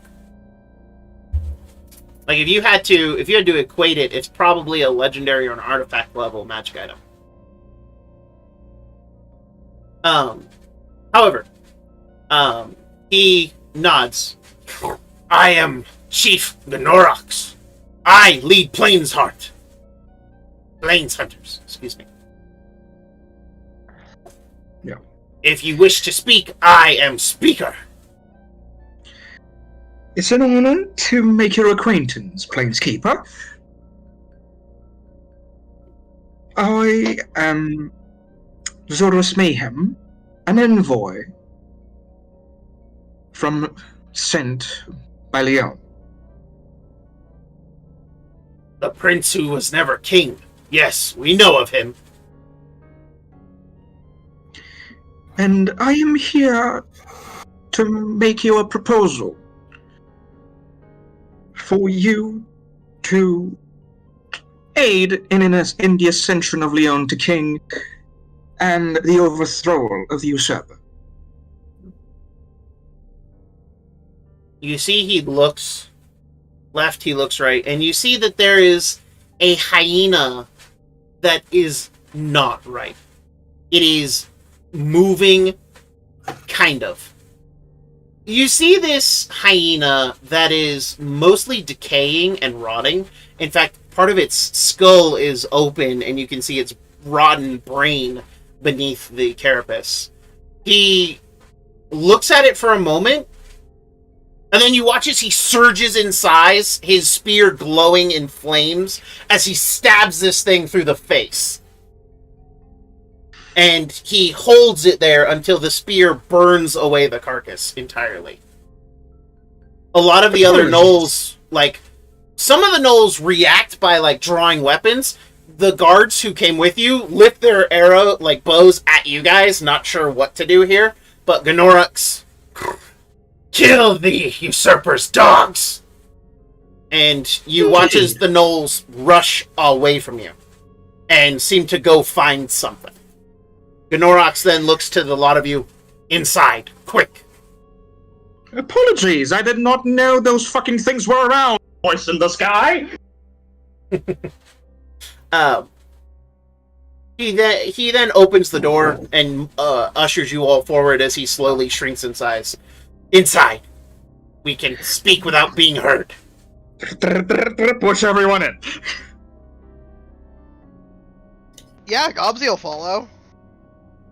As you all enter, this room is big enough to accommodate many of you. In fact, it looks like a meeting chamber. It can probably accommodate 40 people, 40 gnolls, pretty comfortably.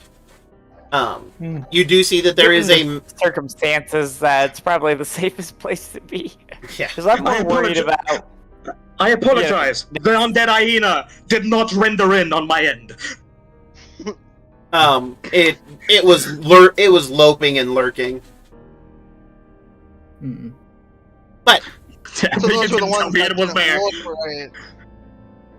Right. That's the reason for the word, lurking. It wasn't exactly obvious until she pointed out. Yeah, it rolled a nat 20 on its stealth check. Ah, fuck. Okay. The only one who knew it was there was the chief, because he it cannot hide from him. Fair. Anyway. But that's chicanery for another day. Yeah. However, as you all enter, he closes the door and he throws a wooden bar in front of it. Boom. Are we to expect an attack from the not right ones? No. They do not come to the surface this far north. It is still too lively for them. But if you head towards the south, I would be careful. Advice taken. Thank you. It is lessons we have learned from some. You would see the prince who was never king restored to his rock and to his crown, yes? Indeed, it is our goal here. I see. The usurper changed much and more. My tribe must hunt farther than ever before just to survive. Many of the tribes have. We have been successful, but only because we have magic. We have many Muge still. Oathfang was forbidden from receiving aid from the rest of us. Or actually, he would use Riverfang. Riverfang fell from grace as they challenged Usurper, and he brought them low. We cannot interact with them. Rockbreakers went into self-inflicted isolation. I would let you know that the Riverfang, now called Oathfang, have a new chief and are supporting Leon. If you join forces with them, it would better our odds of overthrowing the usurper. Usurping the usurper, if you will.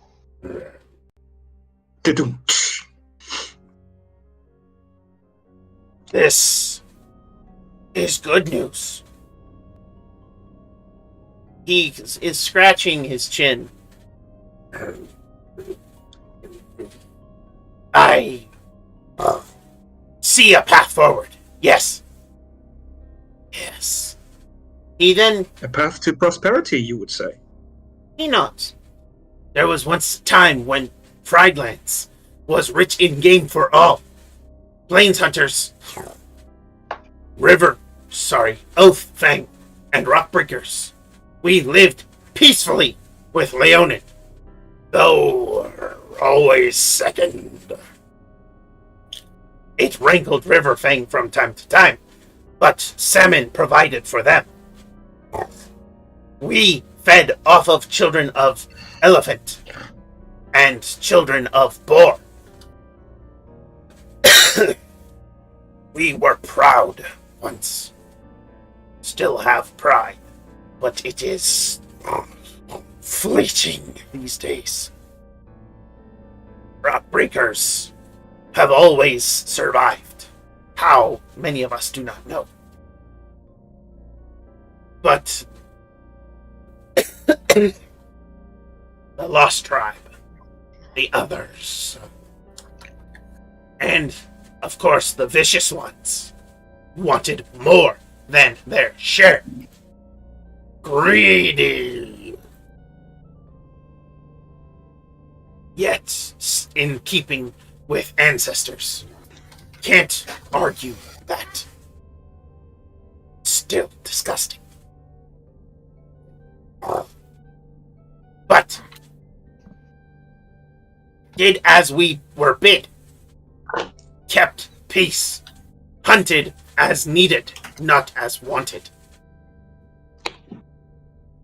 Leonin treated us with respect, though being second was never comforting. Still, the good king was looking to change the Wildlands.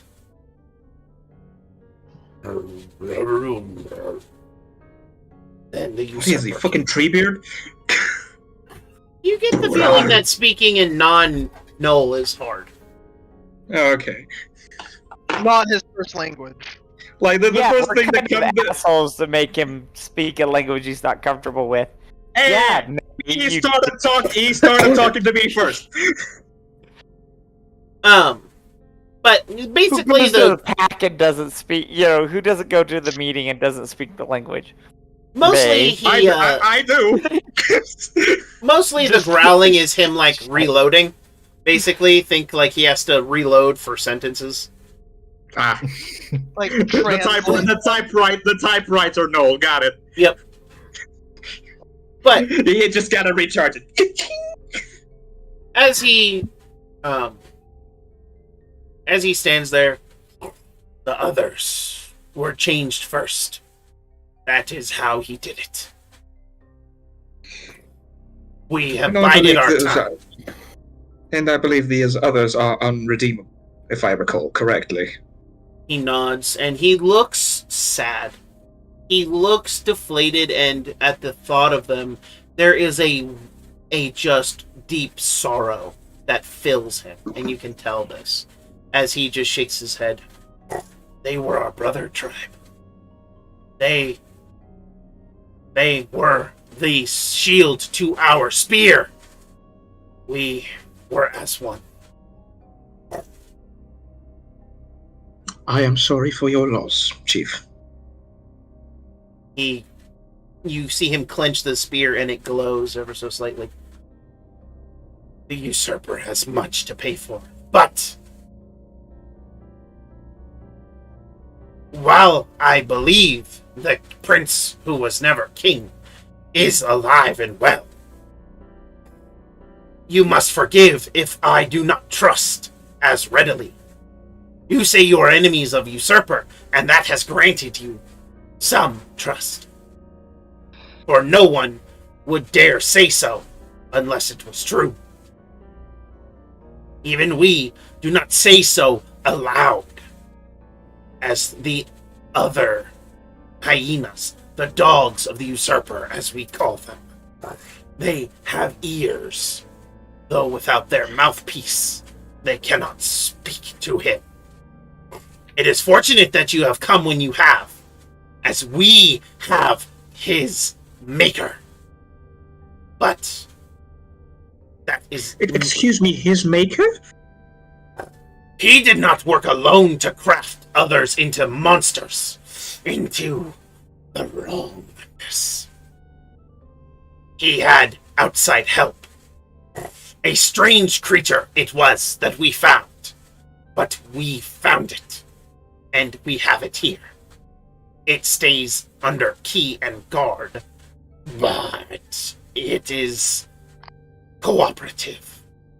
It has decided that it does not like the conditions the usurper placed upon it, though I feel little and less in the way of sympathy.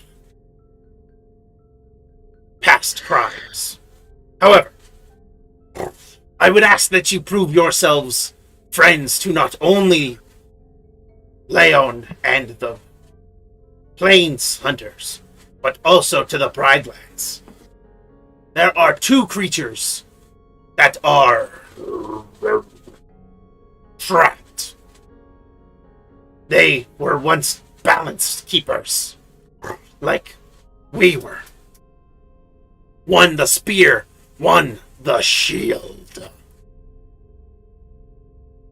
The spear lies not too far south from here.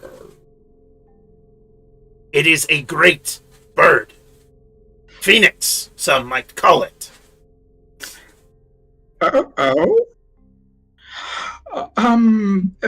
Phoenix made possibly of ash? Yes. The Ash Phoenix. It was the... I look at the tweet bird as he's saying this. Question. Yes?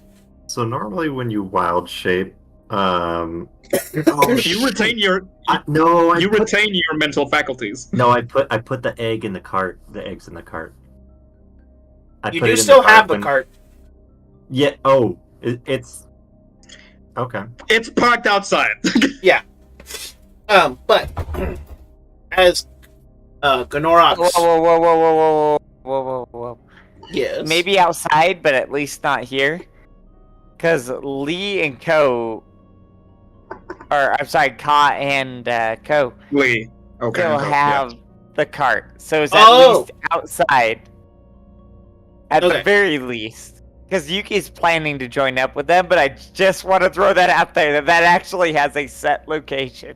Alright, so it is outside of the camp, but... Yeah, and they Gotcha.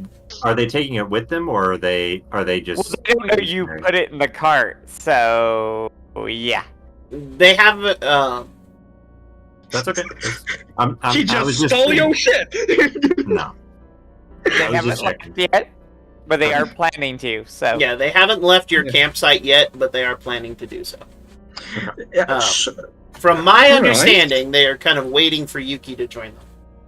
Yes. That was my goal, so I just want to throw that out there just for the record, Yeah. that it does have a place. Okay, so anyway. Alright, so Okay, cool. this was this question. Moving I on. looked at all of them for a second and then I looked back at the chief. Yeah. The chief continues on, not really noticing the look.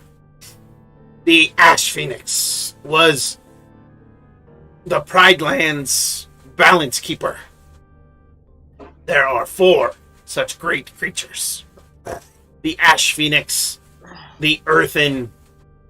We call it the Earthen Rhino. The Great River Keeper of Fish. And the Great White Lion. These 4 beasts kept the Pridelands healthy. Ash Phoenix was the decay that turned the kill into food for all of the lessers.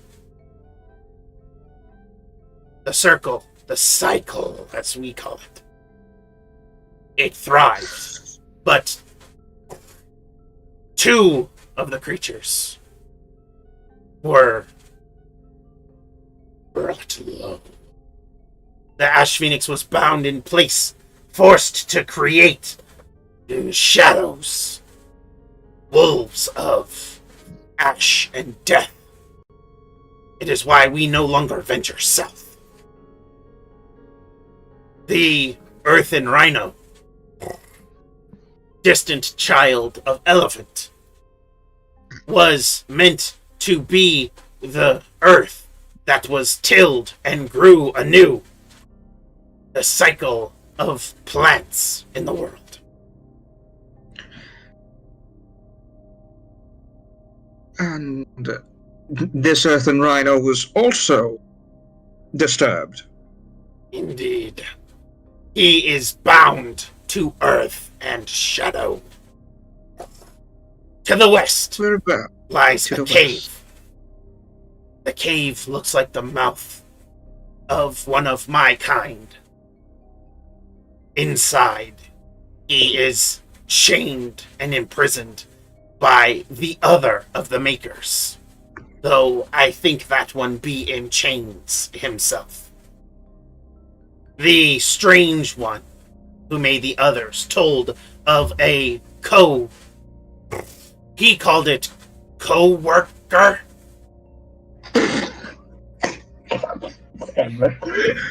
Okay. Who helped It is in my binding. coworker. In the binding. Apparently this other can tame monsters, beasts, and creatures to his will. Using the 2 sets of magics, they were able to bind the Ash Phoenix in place and left massive guardians. My people cannot fight them. Their touch is deadly to us. As the Ash Phoenix was not our guardian beast. Well, I have good news. The Ash Phoenix is free. You watch as he stands up and his ears flick forward to you. Free? Do you Yes. He points his spear at you. If you speak lies, I shall kill you. I take a step and actually do it so it punctures me a bit. Darling, if I was lying, you would ever know. You don't say that. He seems to lower the spear as he... I said it as I stabbed myself a bit. Yeah. He seems to lower the spear a little bit, but then he brings it to his lips, and he tastes the blood on it. And as he does, you watch as one of his necklace feathers, that you realize are not actually made of feathers, they're made of very interesting and intricately carved stone. Yeah. And one of them glows. And he... The taste and scent of truth. Very well. I believe you.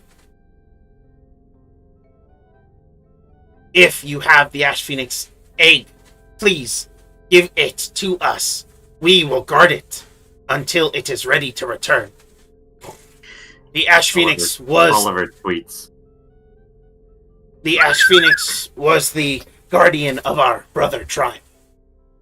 It is important to us, as we failed to protect it and them. I look at the bird and do the Oliver nod or no? Shakes head, okay.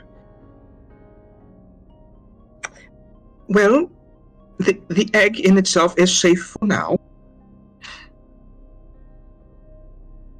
We can discuss that our group here can attempt a liberation of the Earthen Rhino as well. To prove to you the loyalty that we have to the Pride Lands, and to secure your loyalty to Leon. He nods. And as he looks at you all, if you free the Earthen Rhino and bring back the egg of the Ash Phoenix, we shall follow Leo, and we shall overthrow the usurper.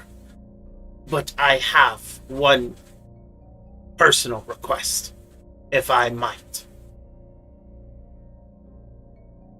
I'm all ears. Put an end to the others. Let them die. You don't need to ask twice. You need closure. You actually see his eyes are full. There are no tears because he is a leader. But you can see that if he was lesser, the intent to cry is there. Yep. Well, and you said one of the makers of these chains, you have him? Yes. He will know how to do the unbinding of the Earthen Rhino.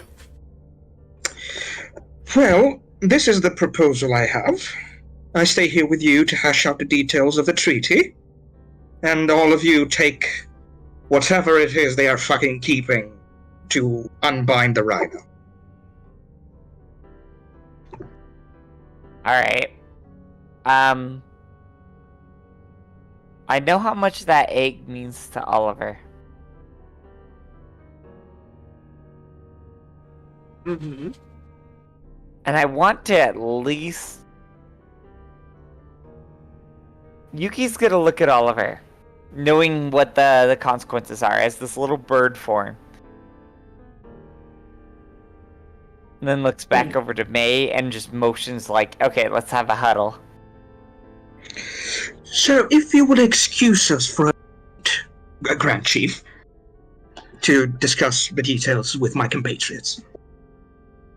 He nods and he makes his way towards the door. I will be outside. Seeing to I the think disposal. I'm more impressed about the fact that Chirador got through this entire conversation without offering him a sandwich. That's the reason we this negotiation. Fuck Tirador. No, I'm just kidding. Sorry, I was still a little freaked out about the brain skull thing. Yeah. Pie. I'm not really in a food mood after that. Yeah, fair enough. So, team. The chief moves the bar and leaves you all inside and closes the door behind him. Thank you. Yuki's gonna keep everything down to silence. To quiet. Yeah, I'm doing this in whisper tone, but don't have the mind to whisper right now. So, team, what's up? Yuki looks back at Oliver, her little cat form. Oliver's gonna get down on the ground and transform back. Yeah. Oh, okay. Oliver, are you willing to give up that egg? I'm not giving it to them. We can agree for Just- now, for the sake Yuki of... looks over at May. Oliver, darling, I understand your attachment to said egg. No, you don't. I can fathom somewhat your attachment to it. Better wording there. But it's not yours to keep, mate. And it's not theirs. It was And their you're brother. right. It was their brother tribes. It was their brother tribes. And they died And to they try and keep it from failed the it. usurper. The They plains failed. Actually- didn't. Yuki actually agrees with your sentiment because, again, as she is, she nods and goes, "They did fail this creature." If they had done everything to protect it, they wouldn't exist. You also have to understand the concept of self-preservation of one's people. A I concept understand the concept of civilization being greedy and self-centered. Self-preservation and self-centering is very different. May, Yes. while I'm a mere seller of scent, and I do not understand these matters of leadership, Collective eye roll. collective eye roll. The whole group. Exactly. Right. Yuki, if we were to offer to end their trouble with the rhino,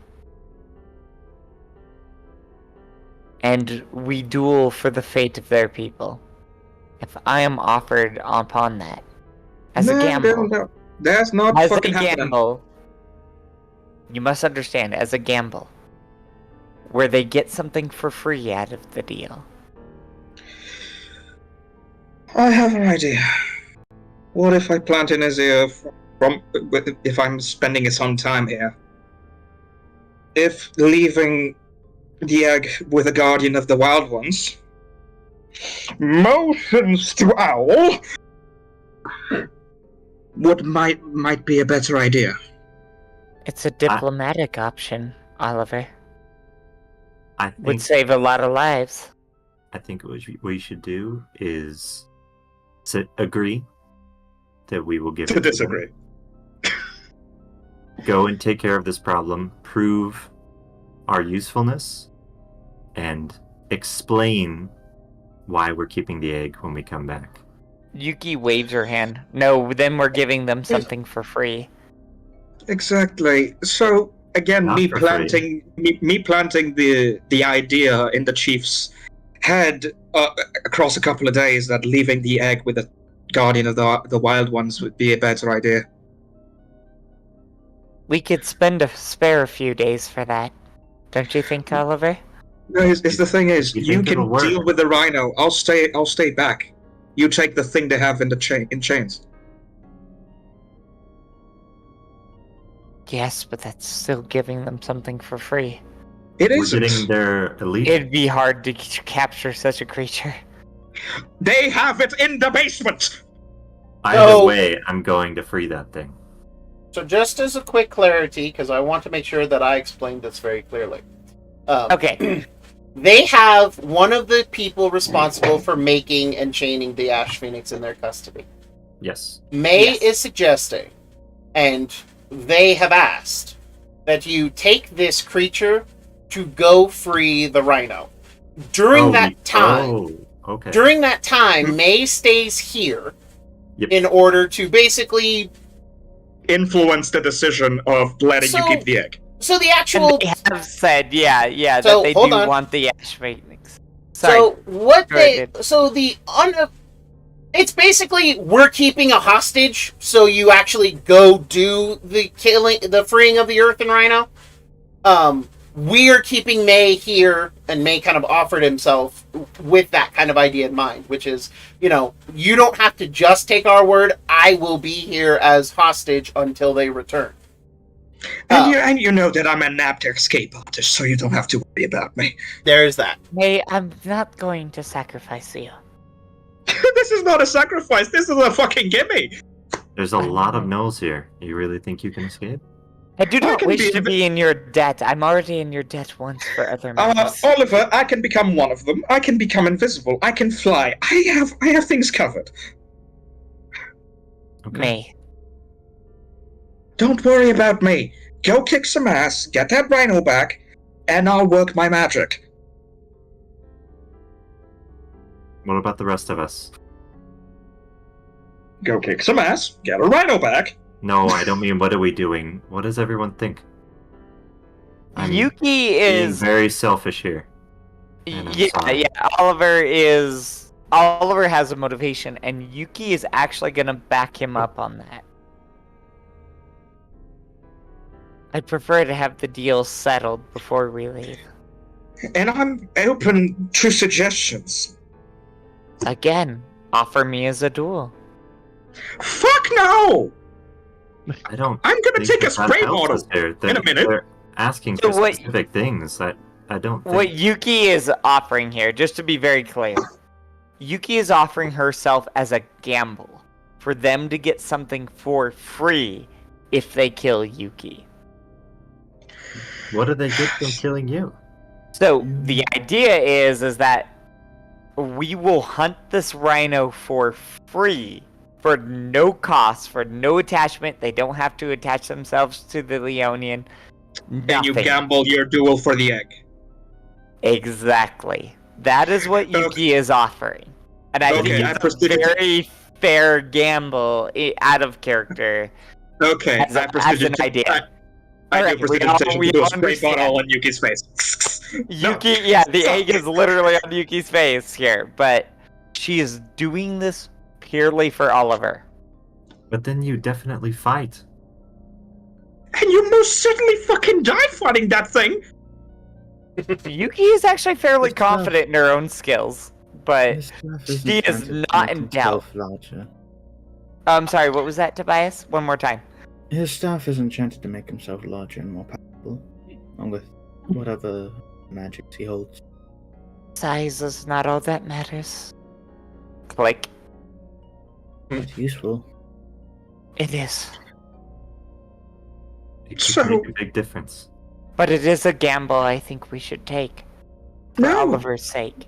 I'm not willing to gamble you. I'm more confident in my ability to bend his ear. Yuki looks at May and says, I will gamble it without your recommendation. If And it comes I to it. don't want to gamble you. None of us do. And Yuki sighs a little bit. Her shoulders slump a little bit, because this is her one talent. Excuse me. Contribute. If you want to do this way, anyone that wants to gamble Yuki's life, say That's actually a fair argument. So Silence. there is a moment of silence as Yuki, you realize no one wishes to gamble your life. I do have a question. Sit down. So I do have one question though. Terra and Teardor, do you have any other ideas or any stances? Yay, nay. I would like to hear from you guys specifically. I would prefer not to sacrifice a party member. So Teardor's I've vote. spent a lot of I'm time going to at win gambling this halls, fight. and every time I've Maybe. made a gamble, I've lost. So I don't want to put my money on someone hoping that they're going to win, when I know I have bad luck and I usually die. Especially not my friends. Yuki, after hearing, party things, she looks to Tobias of all people. Because Tobias is expected to carry on tutoring her kittens. Oh, Grand Luna Bunny, what is thine wisdom? Exactly. She looks over and she goes, Am I making a bad gamble here? You're making a rash decision. I just want Oliver to win. And this way guarantees it. And she says, looking at Oliver like, look, dude, I'm doing my best for you. I am not more important than that egg is to you. Yuki, you have your own destiny. I can fight for mine. I want you to fight for yours. And she does actually take that to heart, because, again, we do all have our own goals here. So be it. Oliver, what do you wish of me?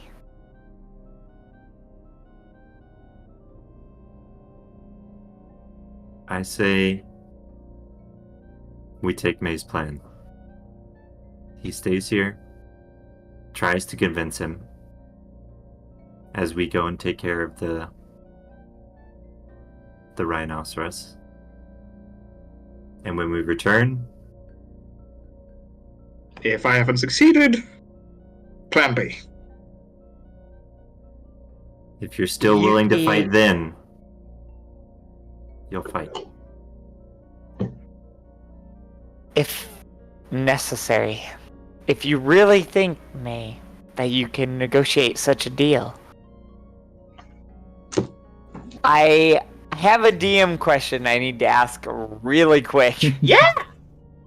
Because there's two possibilities here, and I need to ask the DM which one he wants to do.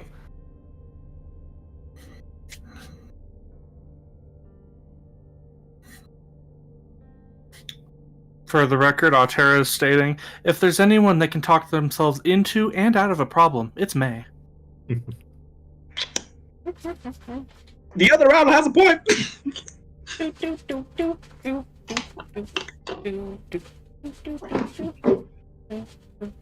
Which ending would you prefer? Ooh. Because this is more of a, like, running the game angle. So...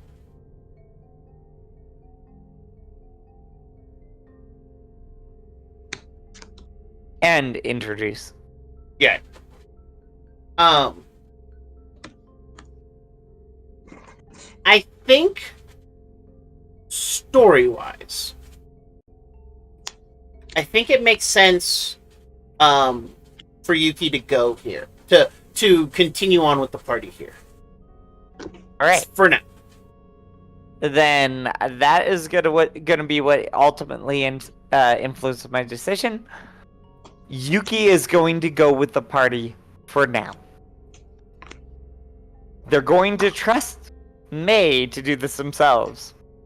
Extremely out of character because she doesn't actually like May all that much. But she's going to do it. She's gonna look to you, May. Fine. Then negotiate for this rhino's death as well as mine. And gives you a bow. A very lordly vow. I'm gonna do my best, darling. You best. Because I have nothing left to offer other than a bullet. As she looks over at Oliver. Are these terms agreeable? As long as you agree to. She breathes, you see her take a deep breath and, like, let it out, trying to relax. So be it. And she nods. We will kill whatever this rhino figure is. Or at least subdue it. So it is already subdued. He wants you to free it. Just to be clear. Yeah, but free quotations. Free from life. He's making it sound like it's in chains. He wants you to break those chains. Okay. Now, To however, clarify, that I'm going to have Yuki say that, yeah, we will help this creature. We're getting nothing in return. It's a bit of a gamble. But if we leave May here, perhaps everything will work out okay.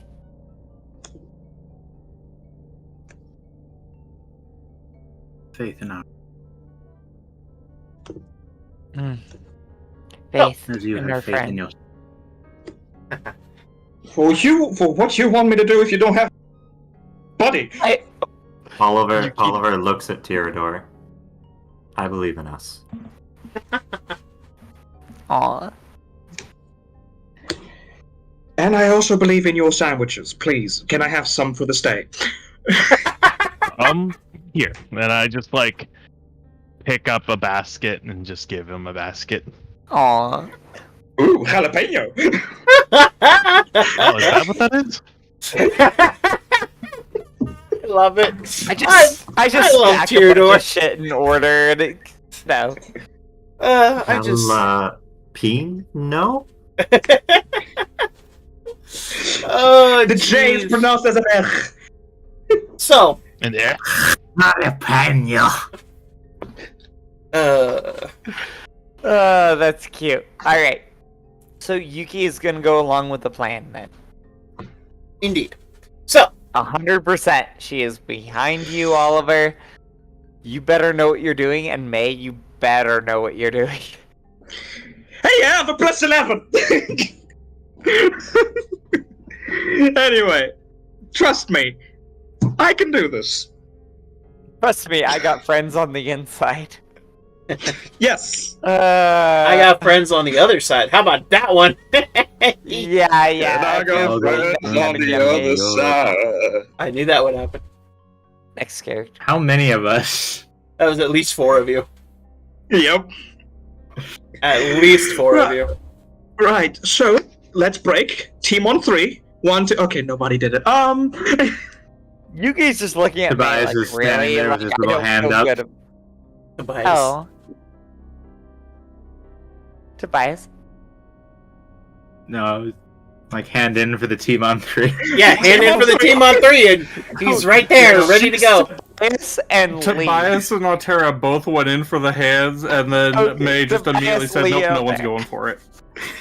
Oliver just stares at the hands. All right. On 3. 1, 2, 3. Team. All right. Oliver. Jesus, you're a baritone. I don't get it. All right. So, if you don't mind. I swoosh back into Tweety Bird. I don't want them to suddenly see another person in here. Oh goodness. Switch back to Tweetyberg is the switch. As I open the door and talk to the chief. So we've talked it through. And he nods as he walks back in. You have made a decision then. Yes, I shall stay here with you, as my compatriots here, and the individual you have chained up, go and liberate the rhino. I agree to those terms. They seem wise and fair. He looks to the lot of you, and he places a claw against his heart, his finger. I, Gnornox, Planeskeeper, leader and chieftain of the Plains Hunter tribe, swear that your companion shall have safe conduct amongst my tribe, so long as you are on this quest.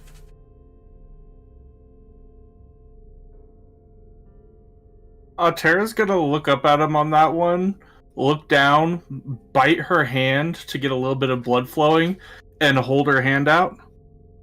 I swear on my blood we will do our best. He takes your hand and shakes it.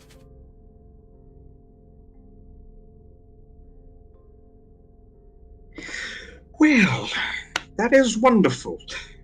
So,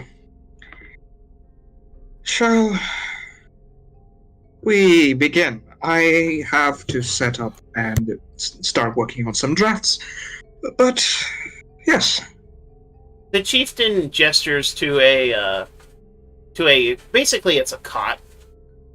You will be staying in here, where eyes cannot see you, that I do not approve of. That will keep you safest. Thank you very much. Yuki looks towards this chief we've been interacting with. You're an honorable man, and I suspect my people will be safe outside your walls. Referring to her cart and the two kittens. As well as Lee, who is going to go along with our lovely friend here. You're giving me responsibility over the cat? Yes, their life is in your hand. This is the one that wanted to ask how you make flowers. Oh, God, okay. I am a parent now, fuck. Yep. And they're going to help you in your task. He looks to, he kind of looks at you. They are welcome within the walls. We only have orders not to deal with other gnolls or Leonin. None of you qualify as either. Not breaking rules. Male thinking that I can become any of those at any moment. Surely you can extend it as you've made a new deal. He kind of nods his head. It's flexible, but again, your people are welcome, within or without. But I cannot promise their safety if they are too far. My people don't travel too far outside the walls. But if they wish to stay in the shadow of the walls, or just outside the trenches, we can observe and keep an eye on them, yes.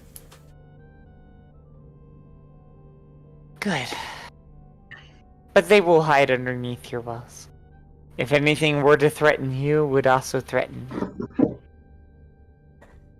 That is wise. We are both... Well, I'm a mere settler of scent.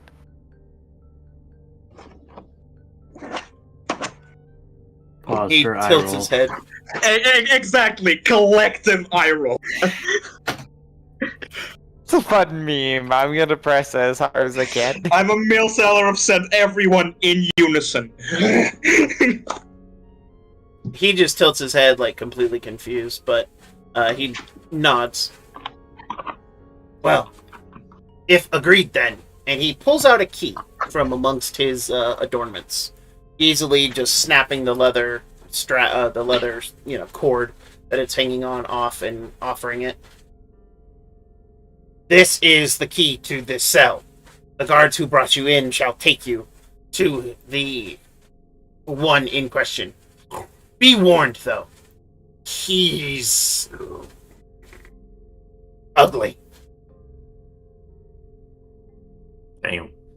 And that's Knowles saying that. Yep. Get to him and it's gonna be like a fucking fit or something. That's gonna be a fanboy. I'm down. It's gonna be a femboy? Is that what you just said? Yes. Sorry. They would probably think it's ugly, so Yeah, gnolls don't understand real beauty. it's just gonna be like an elf, like a beautiful elf girl. They're just like, You disgusting. I fucking hate elves. So, yeah. Throw it in the chains. Throw it in chains. Worst race that ever existed. This with the pathetic knife ears. Knife So, well, darlings, have a fun time. Darlings, have a fun time. And I'm holding the cat like this. What the fuck do I do with you? Leah's like, helping. In big, like, open paws, like, excited to be helping you with stuff. As Yuki's leaving, she just hears, I'm adopting him! I'm your best friend.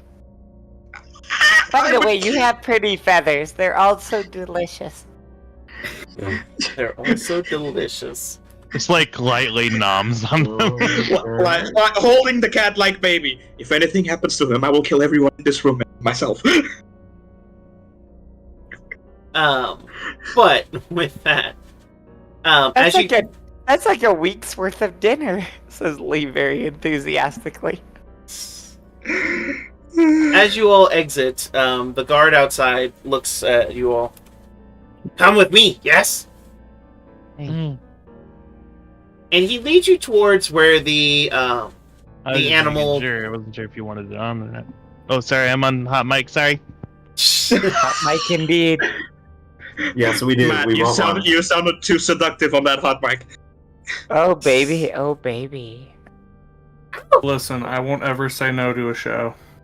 Could you just do I'm this? so- No, like, Mom, so we weren't demon doing for me? anything, I promise. I'm so Oh, baby. demonetized. It's just freaking. You're not Uh, demonetized. You in fact you have a whole one. They I say mean- OnlyFans, but now it's only a lot of fans. So, first of all, they can't monetize you on Patreon, because, you know, fuck them. As for YouTube, TikTok, Twitch, and all that, you can't be demonetized because you haven't been monetized yet.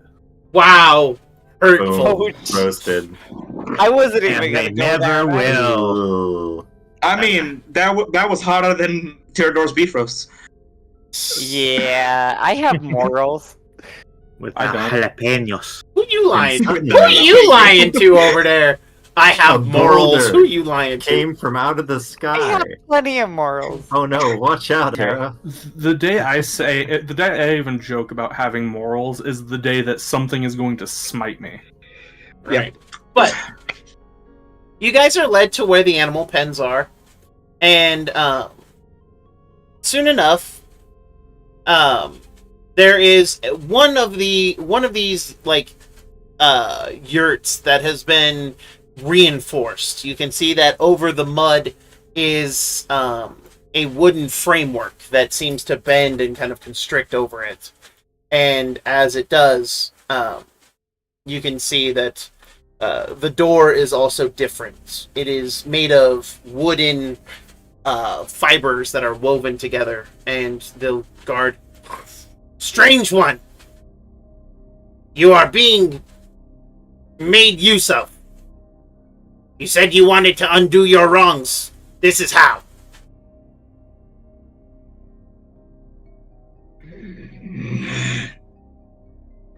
Very well. Stands up. Whitehill, please go ahead and describe your new character, if you'd be so kind. So, as you see within the cell, there's this pile of there's tattered dark blue rags with white runes along the hems.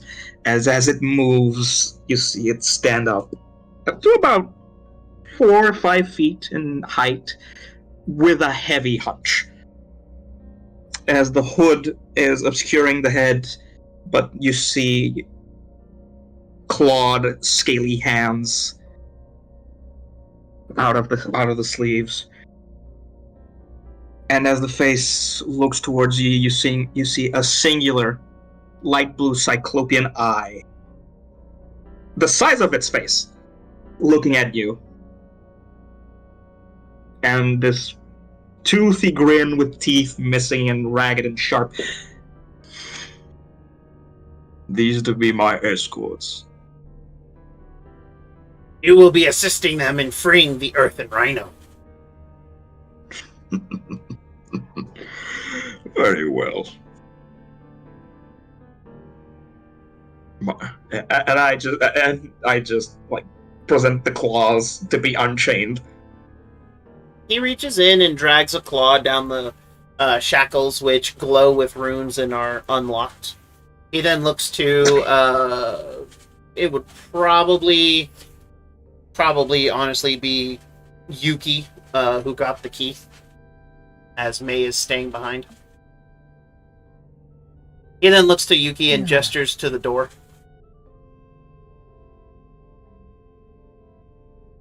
Yuki is gonna go up to our new strange one. To quote. By the way, this strange one is like pressed up against the bars, the eye just going analyzing each one and every one of you. So what the hell am I looking at? Just be descriptive. You're looking at a Nothic, essentially. A what? Nothing. A Nothic. What's that? What the hell's a Nothic? Let me show you. A would-be lich, but they fucked up even worse than a demi-lich. I Kind of. love failed characters. So lich minus a few. Well, dang it. skills. Hold on. It's Well, more like they he don't tried to look like become a a lich, lich. but ended up getting a little beholder in the mix. Hold on. Let me share a In picture. terms of Let me use appearance, this in one. that case. They're not skeletal at all, right? No. No. I am So not they're skeletal, but I am lich, gaunt. I get am the gaunt. pun. So, hold on. I shared it in the Discord chat. That is an Oh, okay. Yeah, I remember from the other. Okay, that light bulb came on. Yes, this is the one of the playable races from Heliana's Guide to Monster Hunting. Yeah, light bulb came on. So, but I was born like this. I was not made into this. No. Correct. Yeah. So Yuki looks over at the poor fella. Also, as you look at him, you see the signs of heavy aging on him. There's wrinkles, the scales are brittly. There's a bit of a limp, kinda. Like up in his 70s. So here's the thing. Yuki has one suspicion here because she is not the dumbest of cats. And you're out here, why? Is all she says to our friend. I was coerced by the usurper into his current position.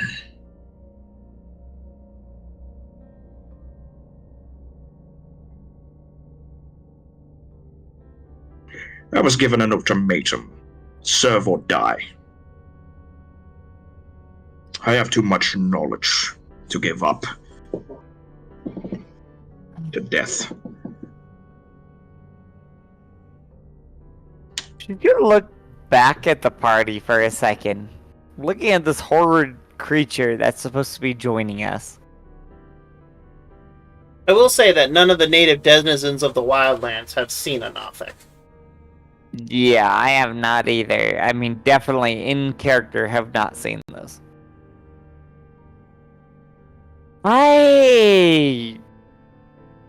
Yuki comes over, gives a slight bow. I think we should leave him. DM, listening to this new character. Do I believe what he's saying? Roll an insight check. Oh my god! Oh, telling you like 100% the truth. Like, yeah, he's on the level. Like, you know, the usurper, you know, twists all kinds of people. And Oliver's on Yuki's shoulder right now, and she just pecks Yuki in the neck. Wow. No, we should definitely leave them. She pecks her again. Aggressively. So, well, I don't bite, little kitten. like, Yuki has 100% suspicion of this creature, and I actually have justification for it. We have seen very much what this land has done, and then there's a monster literally hiding in a cavern. Locked in a cavern. Yeah, he had To it be coming. fair. To be fair. and this is honorable people, but Yuki, by all standards of her morals, is very much like, this is a prisoner that should be a prisoner. However, if you want to leave, good luck breaking the rhino's chains. You don't seem to have much of a choice. Yuki looks a little... Now And she you know looks why at the we guy- didn't just kill it. Yeah, why didn't you just kill it? Without him. Because if they did, the rhino is trapped forever. Oliver pecks Yuki again. Ow! I'm going to eat you. Is all she says, irritated by the constant pecking. A little bit You're of gonna blood get Oliver. flushes You're through the gonna brain. you're gonna get all bursted, and I'm all for it.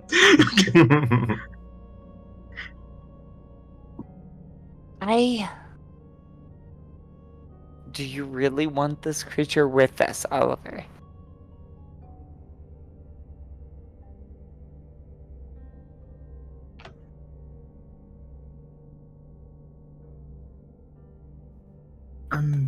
Does the bird nod its head? Oh, The yeah, bird nodded its yeah. head, Sorry, yes. I don't know if the camera picked it up, but Oh, sorry. So you tell Yuki, yes, I want this creature. yeah. She looks at the rest of the party, like, are you guys for reals? I'll pose it this to you. Your what? If it tries anything, do you not trust your ability?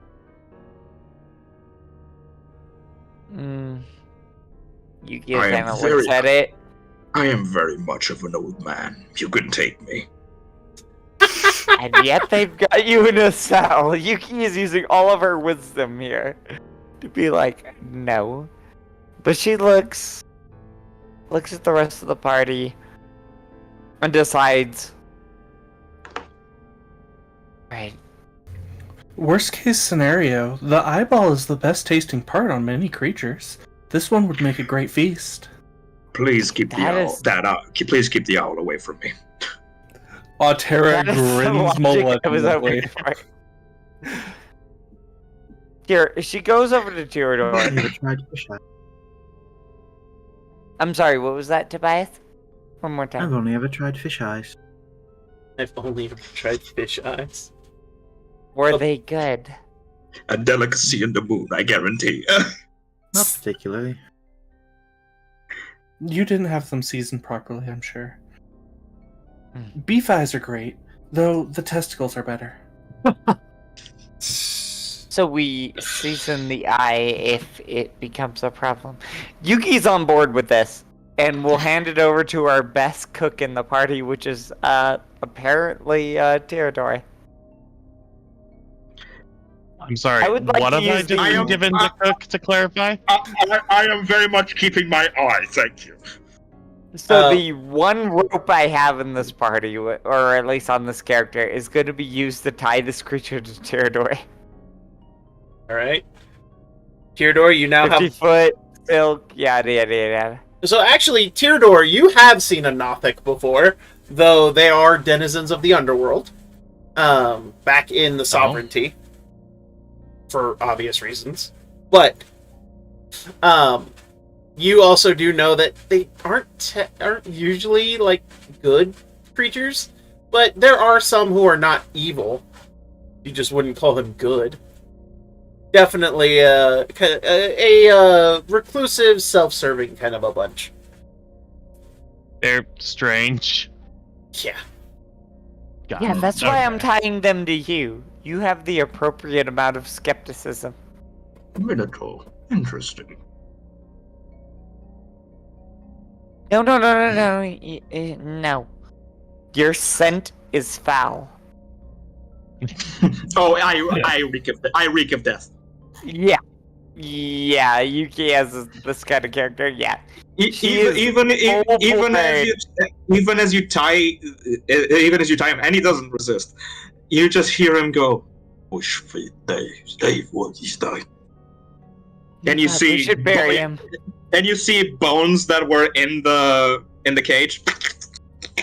No, No. Stand up. Yuki looks to Oliver like, really? Like, you're okay with this? They will not harm you. They are simply my protection. I am but an old man after all. Yuki doing the little cat paw, like, motions too. The what? It would not be the first necromancer. Lingsworth? I'm sorry, Slap. Exile. You cut out for that one. I heard that, but go ahead. One more time. It wouldn't be the first necromancer dealt with. I am Yuki glad. slaps her forehead and just, okay. Oh yeah, I forgot. I'm Tobias, glad you would we also understand. know what a Nothic is because you were a denizen of the sovereignty as well. Of the moon, thank you very much. Yes. The moon by way of the sovereignty. And as you say, it's not the first necromancer I've dealt with. The Cyclopean just goes, I am glad we understand each other, Rabbit. So, Noel,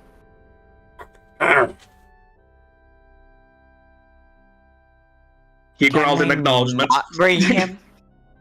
She just says, very, very happy to have an excuse not to let him go.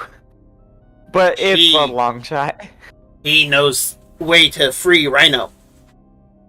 You take him with you, and you free Rhino. That is quest, yes? And I do wish to right my wrongs, even if you don't believe that statement. It doesn't Your change the scent is truth. foul. Your words are foul, but... Oliver, I am doing will. this for your... preacher. Dear kitten, I wear my heart on my sleeve. Yuki looks at that and just like up and down. I'm sure you wear several hearts on your sleeves. Oh, you read my mind. We should leave him. Is all you hear from Yuki, who totally That's what I get for making a understands the nominous sounding motherfucker. Yeah. Yuki fully understands the consequences of this, but because Oliver is okay with it, Tobias says necromancy's totally normal, you monster. Apparently that's a thing I didn't know that happens on the moon. Hey, we raised the explorers that failed. I'm not saying necromancy is normal, it's just something we have. Perfectly valid Yeah, she tool of is- study. We just happened to raise bunnies out of the ground. Fuck. Anyway. And it's a perfectly valid form of arcane study, was his next sentence. Yeah. Yeah, but that's not an actual argument. I mean... Jokes aside, Yuki is going to allow this, but only because Oliver is pecking at her neck and causing blood to draw. He's a Tweety bird, but has become a woodpecker. Stubborn Pretty much bird. has right into this poor girl's neck. Listen here, creature. If you or anything that points at the undead machinations, that does anything, I will let these gnolls get to the marrow. Do you understand? You see this cracked smile. Don't worry. They will do something, but only in your aid. Yuki is unnerved by that because she is a powerful samurai cat. But guns versus the supernatural is never worked out in any media I've ever seen. I mean, guns versus zombies has always worked, so long as you're not a shit shot. It works against about like 10 of them. As long as you've got cardio, it always works. Rule one! Cardio. So Yuki is on board with this, but only because Oliver is. So, with that... Tobias, tell me how we banish the undead. is her I first can tell you. conversation I can- as she slips I back to can, the I, vial. can- I can tell you that. I do not care for your opinion. No, it is not an opinion. It is an object fact. No, you see, Yuki, like, I'm not dealing Refer with to the this. resident expert. Click, load silver bullet. That It's will just like, have no better effect than a normal one. click. That I can confirm. So more bullets? Is all Yuki asks. Enough bullets for it to stop moving, yes. Which in zombies' cases can be quite effective. She slowly raises her rifle to her good old boy. Our good old boy? Who's the good Yep, old boy? our good old boy, Oh. with one eye, Okay. to clarify. I was like, who's the good old boy? But as you guys are heading, I am not good, but I am old. I will confirm this. as you guys make your way back, Listen, a bullet through the eye will work. as you guys make your way back to the command center, the chief I is. can have an academic conversation with someone. I have not attended to my library in years. You don't even know if your library still exists. No matter That's how why I much brain said is I haven't behind that attended to it. skull, it's gonna be on the other side of the wall. I'm just saying. But, as you get to the command center, the chief is there, and he hands you an object. It is a hexagon-ish shaped kind of ring made out of leather. Hands to who, by the way? He hands this to Teardor. Oh, As- okay. As Hexagonal. Teardor kind of looks more akin to Plains Hunters in the fact that he seems to be lightly armored, lightly weaponized, but does seem to be big and strong. And he hands it to you, Teardor. This is the Song of Haste. It will allow you to move like my hunters move, out on the open plains. It is one use, though. Do be careful. When the game gives you gives you items. And Teardor, you can add to your character sheet one Music of Haste. Yep. Okay. Basically, as in my setting, anyone can use a Music once a day. Unlike in the other setting some of you played in, these are not deviated by the tribes, because it's pretty kind of universal here, because there is only the one tribe here, really. Yep. So, but Teardor, you are able to use this Music of Haste once, and then it will cease to be. However, you can cast Haste on yourself once as a bonus action. Ah, nice. Okay. That's so fucking good. Using a Music on yourself is a bonus action. Yeah. It's equivalent to drinking a potion. Ah, fair. Because you can drink a potion of speed as a bonus action. If you find one. Oh, Chief. Haven't seen you a couple of weeks. He points at you with his spear. If you fail to free the rhino, I will rend your flesh from your bones. Don't worry. It will be done. Good. And he looks to the rest of you. I will keep your friends safe. You keep that thing with you. If it proves its words true, then we will listen to more of its stories. It says it has more knowledge to share. Perhaps you can get it to talk. I did not want to hear until I had a plan to free Rhino. Well, if you manage to untie me, looks at Minotaur, I may be able to talk to you in the trip. These old bulls are not what they used to be. He points. Now go. Rhino needs to be free. The Pridelands need to return. Go with honor. Go with lion.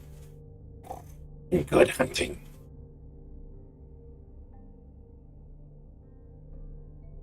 Hopefully, that- we won't be a pile of bones. And with that, though, you guys are guided out of the camp, and there are many gnolls who come and like see you off. It seems that a lot of them have kind of heard that you were going to free Rhino, and many of them like bow their heads or some They're like doing the Gondor scene. pretty much. Go off to war, my son.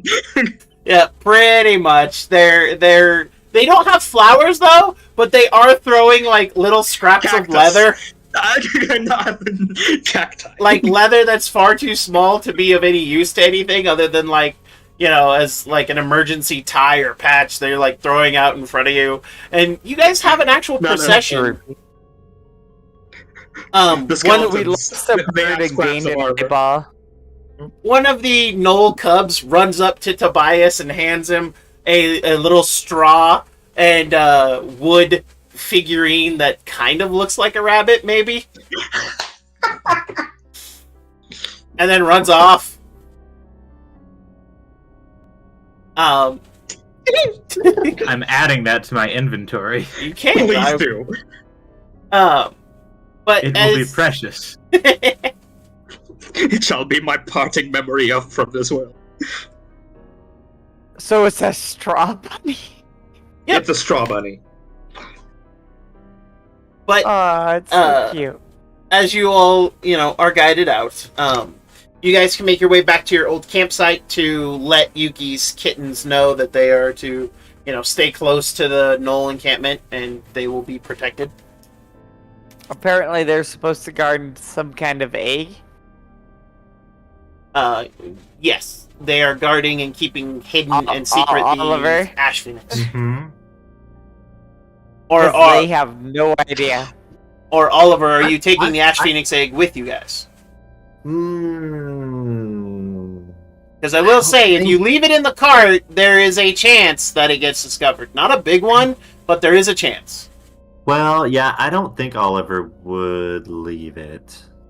Yeah, he's been very personal, so I just wanted to Yeah. run that She's been by very you. protective of it, so I think, I think Oliver she would. take I it think she would go to the cart and take it. and retrieve it. Yeah. So, Oh my god, we could have had omelets, says Ka, holding their head. No omelets. Special egg. Special egg makes better omelets. No. Some Poor omelets are too good to eat. Oh, this Yeah, is the precious. kittens. Most eggs, The if you kids hatch do them, not you get even more understand. eggs. You have tried to present eldritch knowledge to them. But if you hatch an egg before you eat it, you can get even more. You know what? Fuck it. I'm gonna go an extra mile with that joke. I know it's a joke. I'll roll a few things. Oh gosh. This is Because- precious. We're gonna pull my Call Cthulhu love out here. all right. Alright, I mean, one of those is a One success. of them understands. One of them understands. one of those kittens is now obsessed with omelets. God damn it. As a affliction from another game. As one of his sanity points goes away.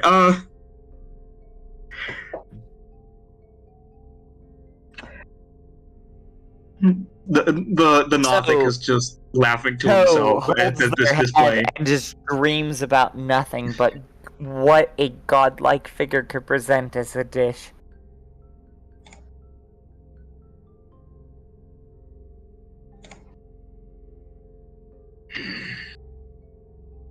Alright.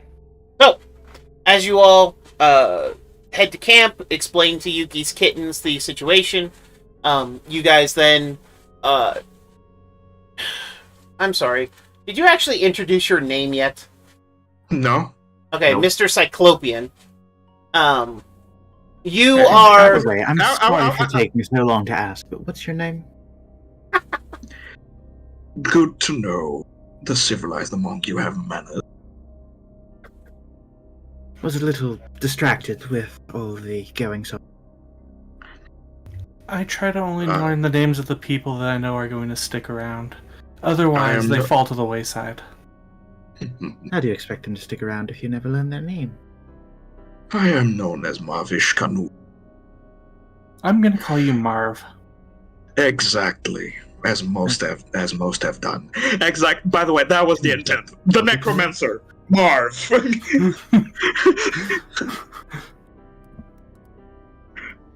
All fear the ancient necromancer. Sorry. All fear the ancient necromancer. Marv. Marvish Kanu. A.K.A. Marv. Good to meet you, Marv. Marvy Cannoli.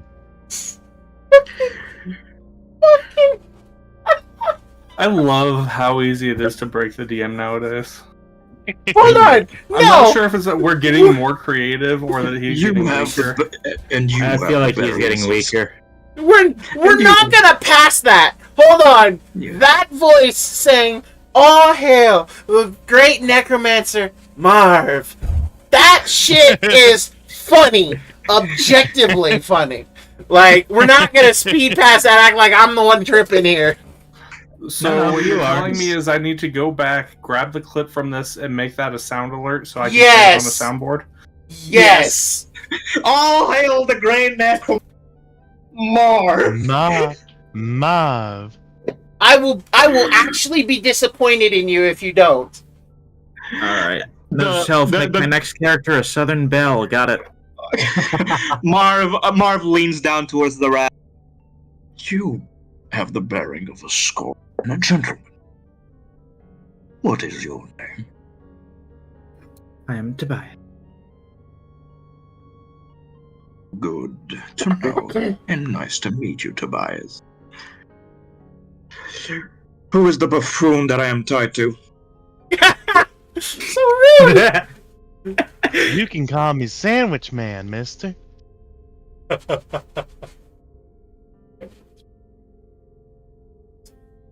Because if you're gonna treat me with names, you don't deserve my name. Unless you prove yourself noble enough, I would care to know your name. To ignore it. I'm gonna hand him a rotted beef sandwich. A rotted one? Like it's already gone off? Yeah, like, well, there's not like a compost supposed I am to tied. be nearby. I am tied. Teardor has insult sandwiches. That is now canon. There are insult sandwiches. It's also the one I think he'd like the most, based by look. A backhanded insult sandwich. The thought is heartwarming, really. But seriously, what is your name, Minotaur? Someone will say it eventually, so I don't need to tell you. Charming. So, my proposal still stands. Untie me and we'll talk. Wait, why'd you call him Charming? His name is Teardor, not Charming. Thank you. And what is your name, creepy owl? I'm Altera. I'm sorry if I put you off. I just don't live very long. I have seen many a thing. You are far from the weirdest. I mean, I'm sure you look in a mirror every now and then. Surprisingly, no mirrors in a cell or a cave. I wonder You'd why be that's surprised. surprising, though. Fair enough. But with that, with May staying behind to negotiate and to sing sweet nothings into the ear of the Plains Hunter Chieftain, with the Ash Phoenix egg firmly in Oliver's possession, and with a quest to free the Earthen Rhino, one of 4 ancient guardians of the Pride Lands, and part of With its their new cycle. friend, Marv. Yes, with their new Cyclopean Necromancer, Marv. Holy Here's shit, the- we traded a pigeon Ish for a Kunal. single eye as a I character. did this on purpose. Really quick before you Yes, do It's that, gonna be Fred. really good. in the yes, go future. ahead, Oliver. So Oliver's been in bird form this whole time. Yeah. She goes into the wagon, emerges from the wagon in her owlin form, clutching the ashen egg, and she points at Marv. My name's Oliver, and just so you know, I hate you. It went 0 to 100. It is justifiable, little one. I am one of the And then she walks perpetrators out. of what you think, of what you hold. And produce flames and burns the rope binding him. I hate you, but I burned the rope. Thank you. Oh, So- that's so good. That's so fun. I love Oliver. Just snaps off the rope. Thank you. I love Oliver so much. Oliver's one of the greatest. As far as we can coexist, it is fine. But with that, I think that is a fantastic place to end today's session. So I made one ominous motherfucker. yeah, you did. Here's the hilarious part. He's named after the more incompetent of the 2 thieves from the Home Alone series. God damn it. No! My AC is 10. Dude, did none of you realize that? Because that's part of why I was laughing so hard. He's literally nicknamed after the dumber of the 2 thieves from Home Alone. Like, bruh, that's hilarious. The whole thing is objectively funny. When I make a joke character, that is not joke. Right? But My anyway, sister-in-law doesn't like Home Alone. what? Who doesn't like Home Okay, Alone? no. Leave My me chat. sister-in-law. Oh, okay. Oh, okay, well, she's not allowed to play. But with that, I would like to thank you, the viewers, for sticking with us, and I hope that today's session was an enjoyable watching experience. This is the canonical, true events of what happened, and we're going to forget the past. But What happened? exactly, you Nobody don't need to knows. fucking know about it. I don't remember a sandwich on a day without a sandwich. In an arcane future, But perhaps things were different, but this is the better future. And this is the one we're going with. yes.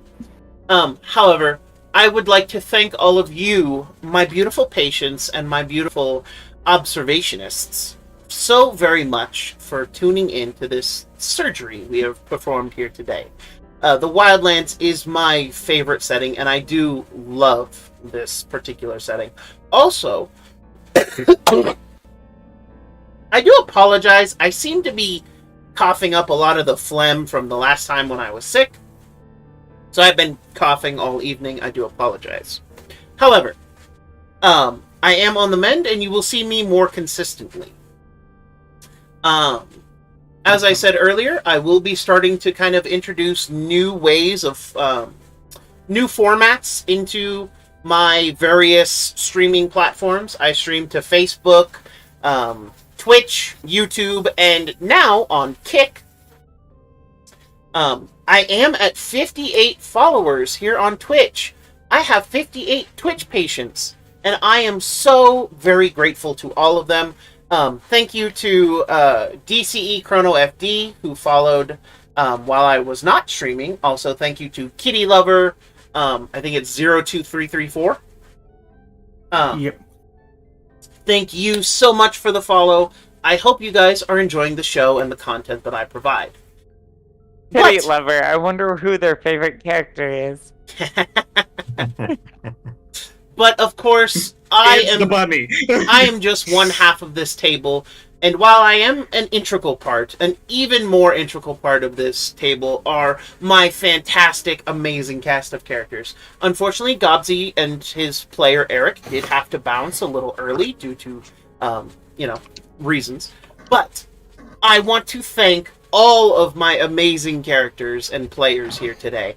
So, first to my left, to my left, we have my dear brother David playing Oliver, our Owlin Wild Druid. Just so you know, I hate you, but I need you. But I need you. I hate you. Are you talking to the audience? No. I love the audience. But Marvish Canoe. I hate Marv. The marvelous cannoli. The marvelous cannoli, exactly. Mm-hmm.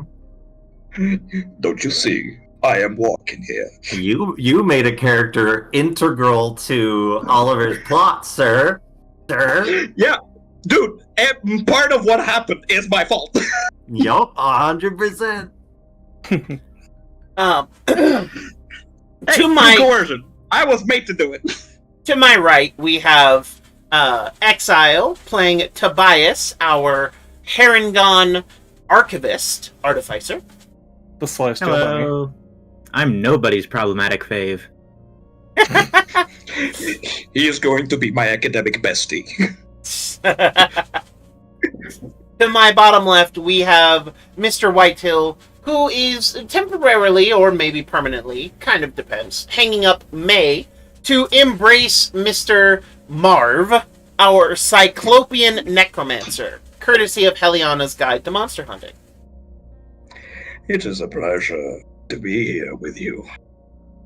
How can a poor old Nothic raise a family? I love it. And he is canonically 70 years old. Well, Exile, you changed the layouts. Mostly just of where Crowlot's sitting. Directly beneath me is my brother Mason playing Autera, our Owlin Scout. Hi, everybody.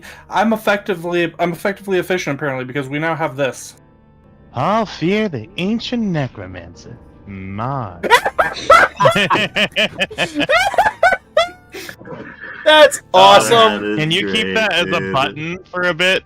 It is put in the soundboard officially. The ancient necromancer. Mod. I'll fear the ancient necromancer.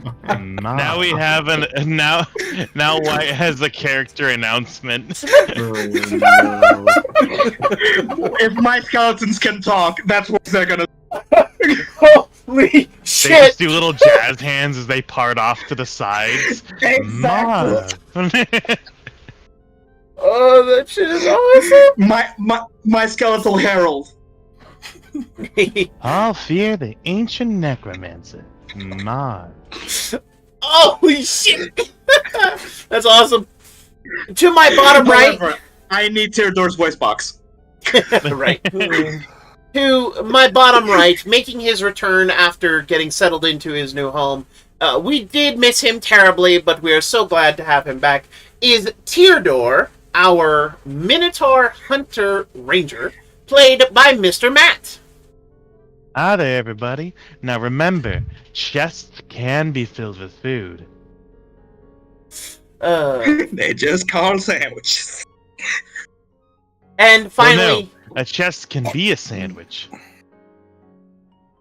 Sandwiches are chests. Don't eat mimics. Don't. Don't. You can, with some difficulty. Don't eat mimics. That's good You advice actually have for to everyone. boil them. It's like a crab without a shell. I'm not surprised Tobias has a recipe for mimic. But, I'm a little horrified about it, but I'm not surprised. And last, but certainly not least, is the ever-lovely Callie Cat, playing Yuki, our samurai mere seller of scents. Collective eye roll. Collective eye roll. The future is unclear. But the smell smells awful and looks towards our new friend Marv. Apparently you smell I bad. agree with all, but fuck Marv. Yuki and Oliver united in their general hatred of Marv. I'm just saying, from a scent profile standpoint, Marv is the worst character. Also, yeah, I think that's probably pretty accurate. Also, again, this fantastic art today has been provided mostly by Midjourney. I do recommend them as an AI art program, as they are one of the few reputable ones that I have found. And they work really Because, well. yeah, you don't want to finish a full journey, but a mid-journey is alright.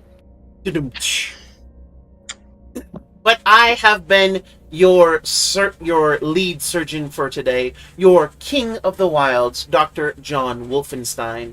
I want to thank you all once more from the bottom of my, and I'm pretty sure everybody here's heart, for watching and enjoying this campaign with us, and we will see you next time here in the Wildlands. Stay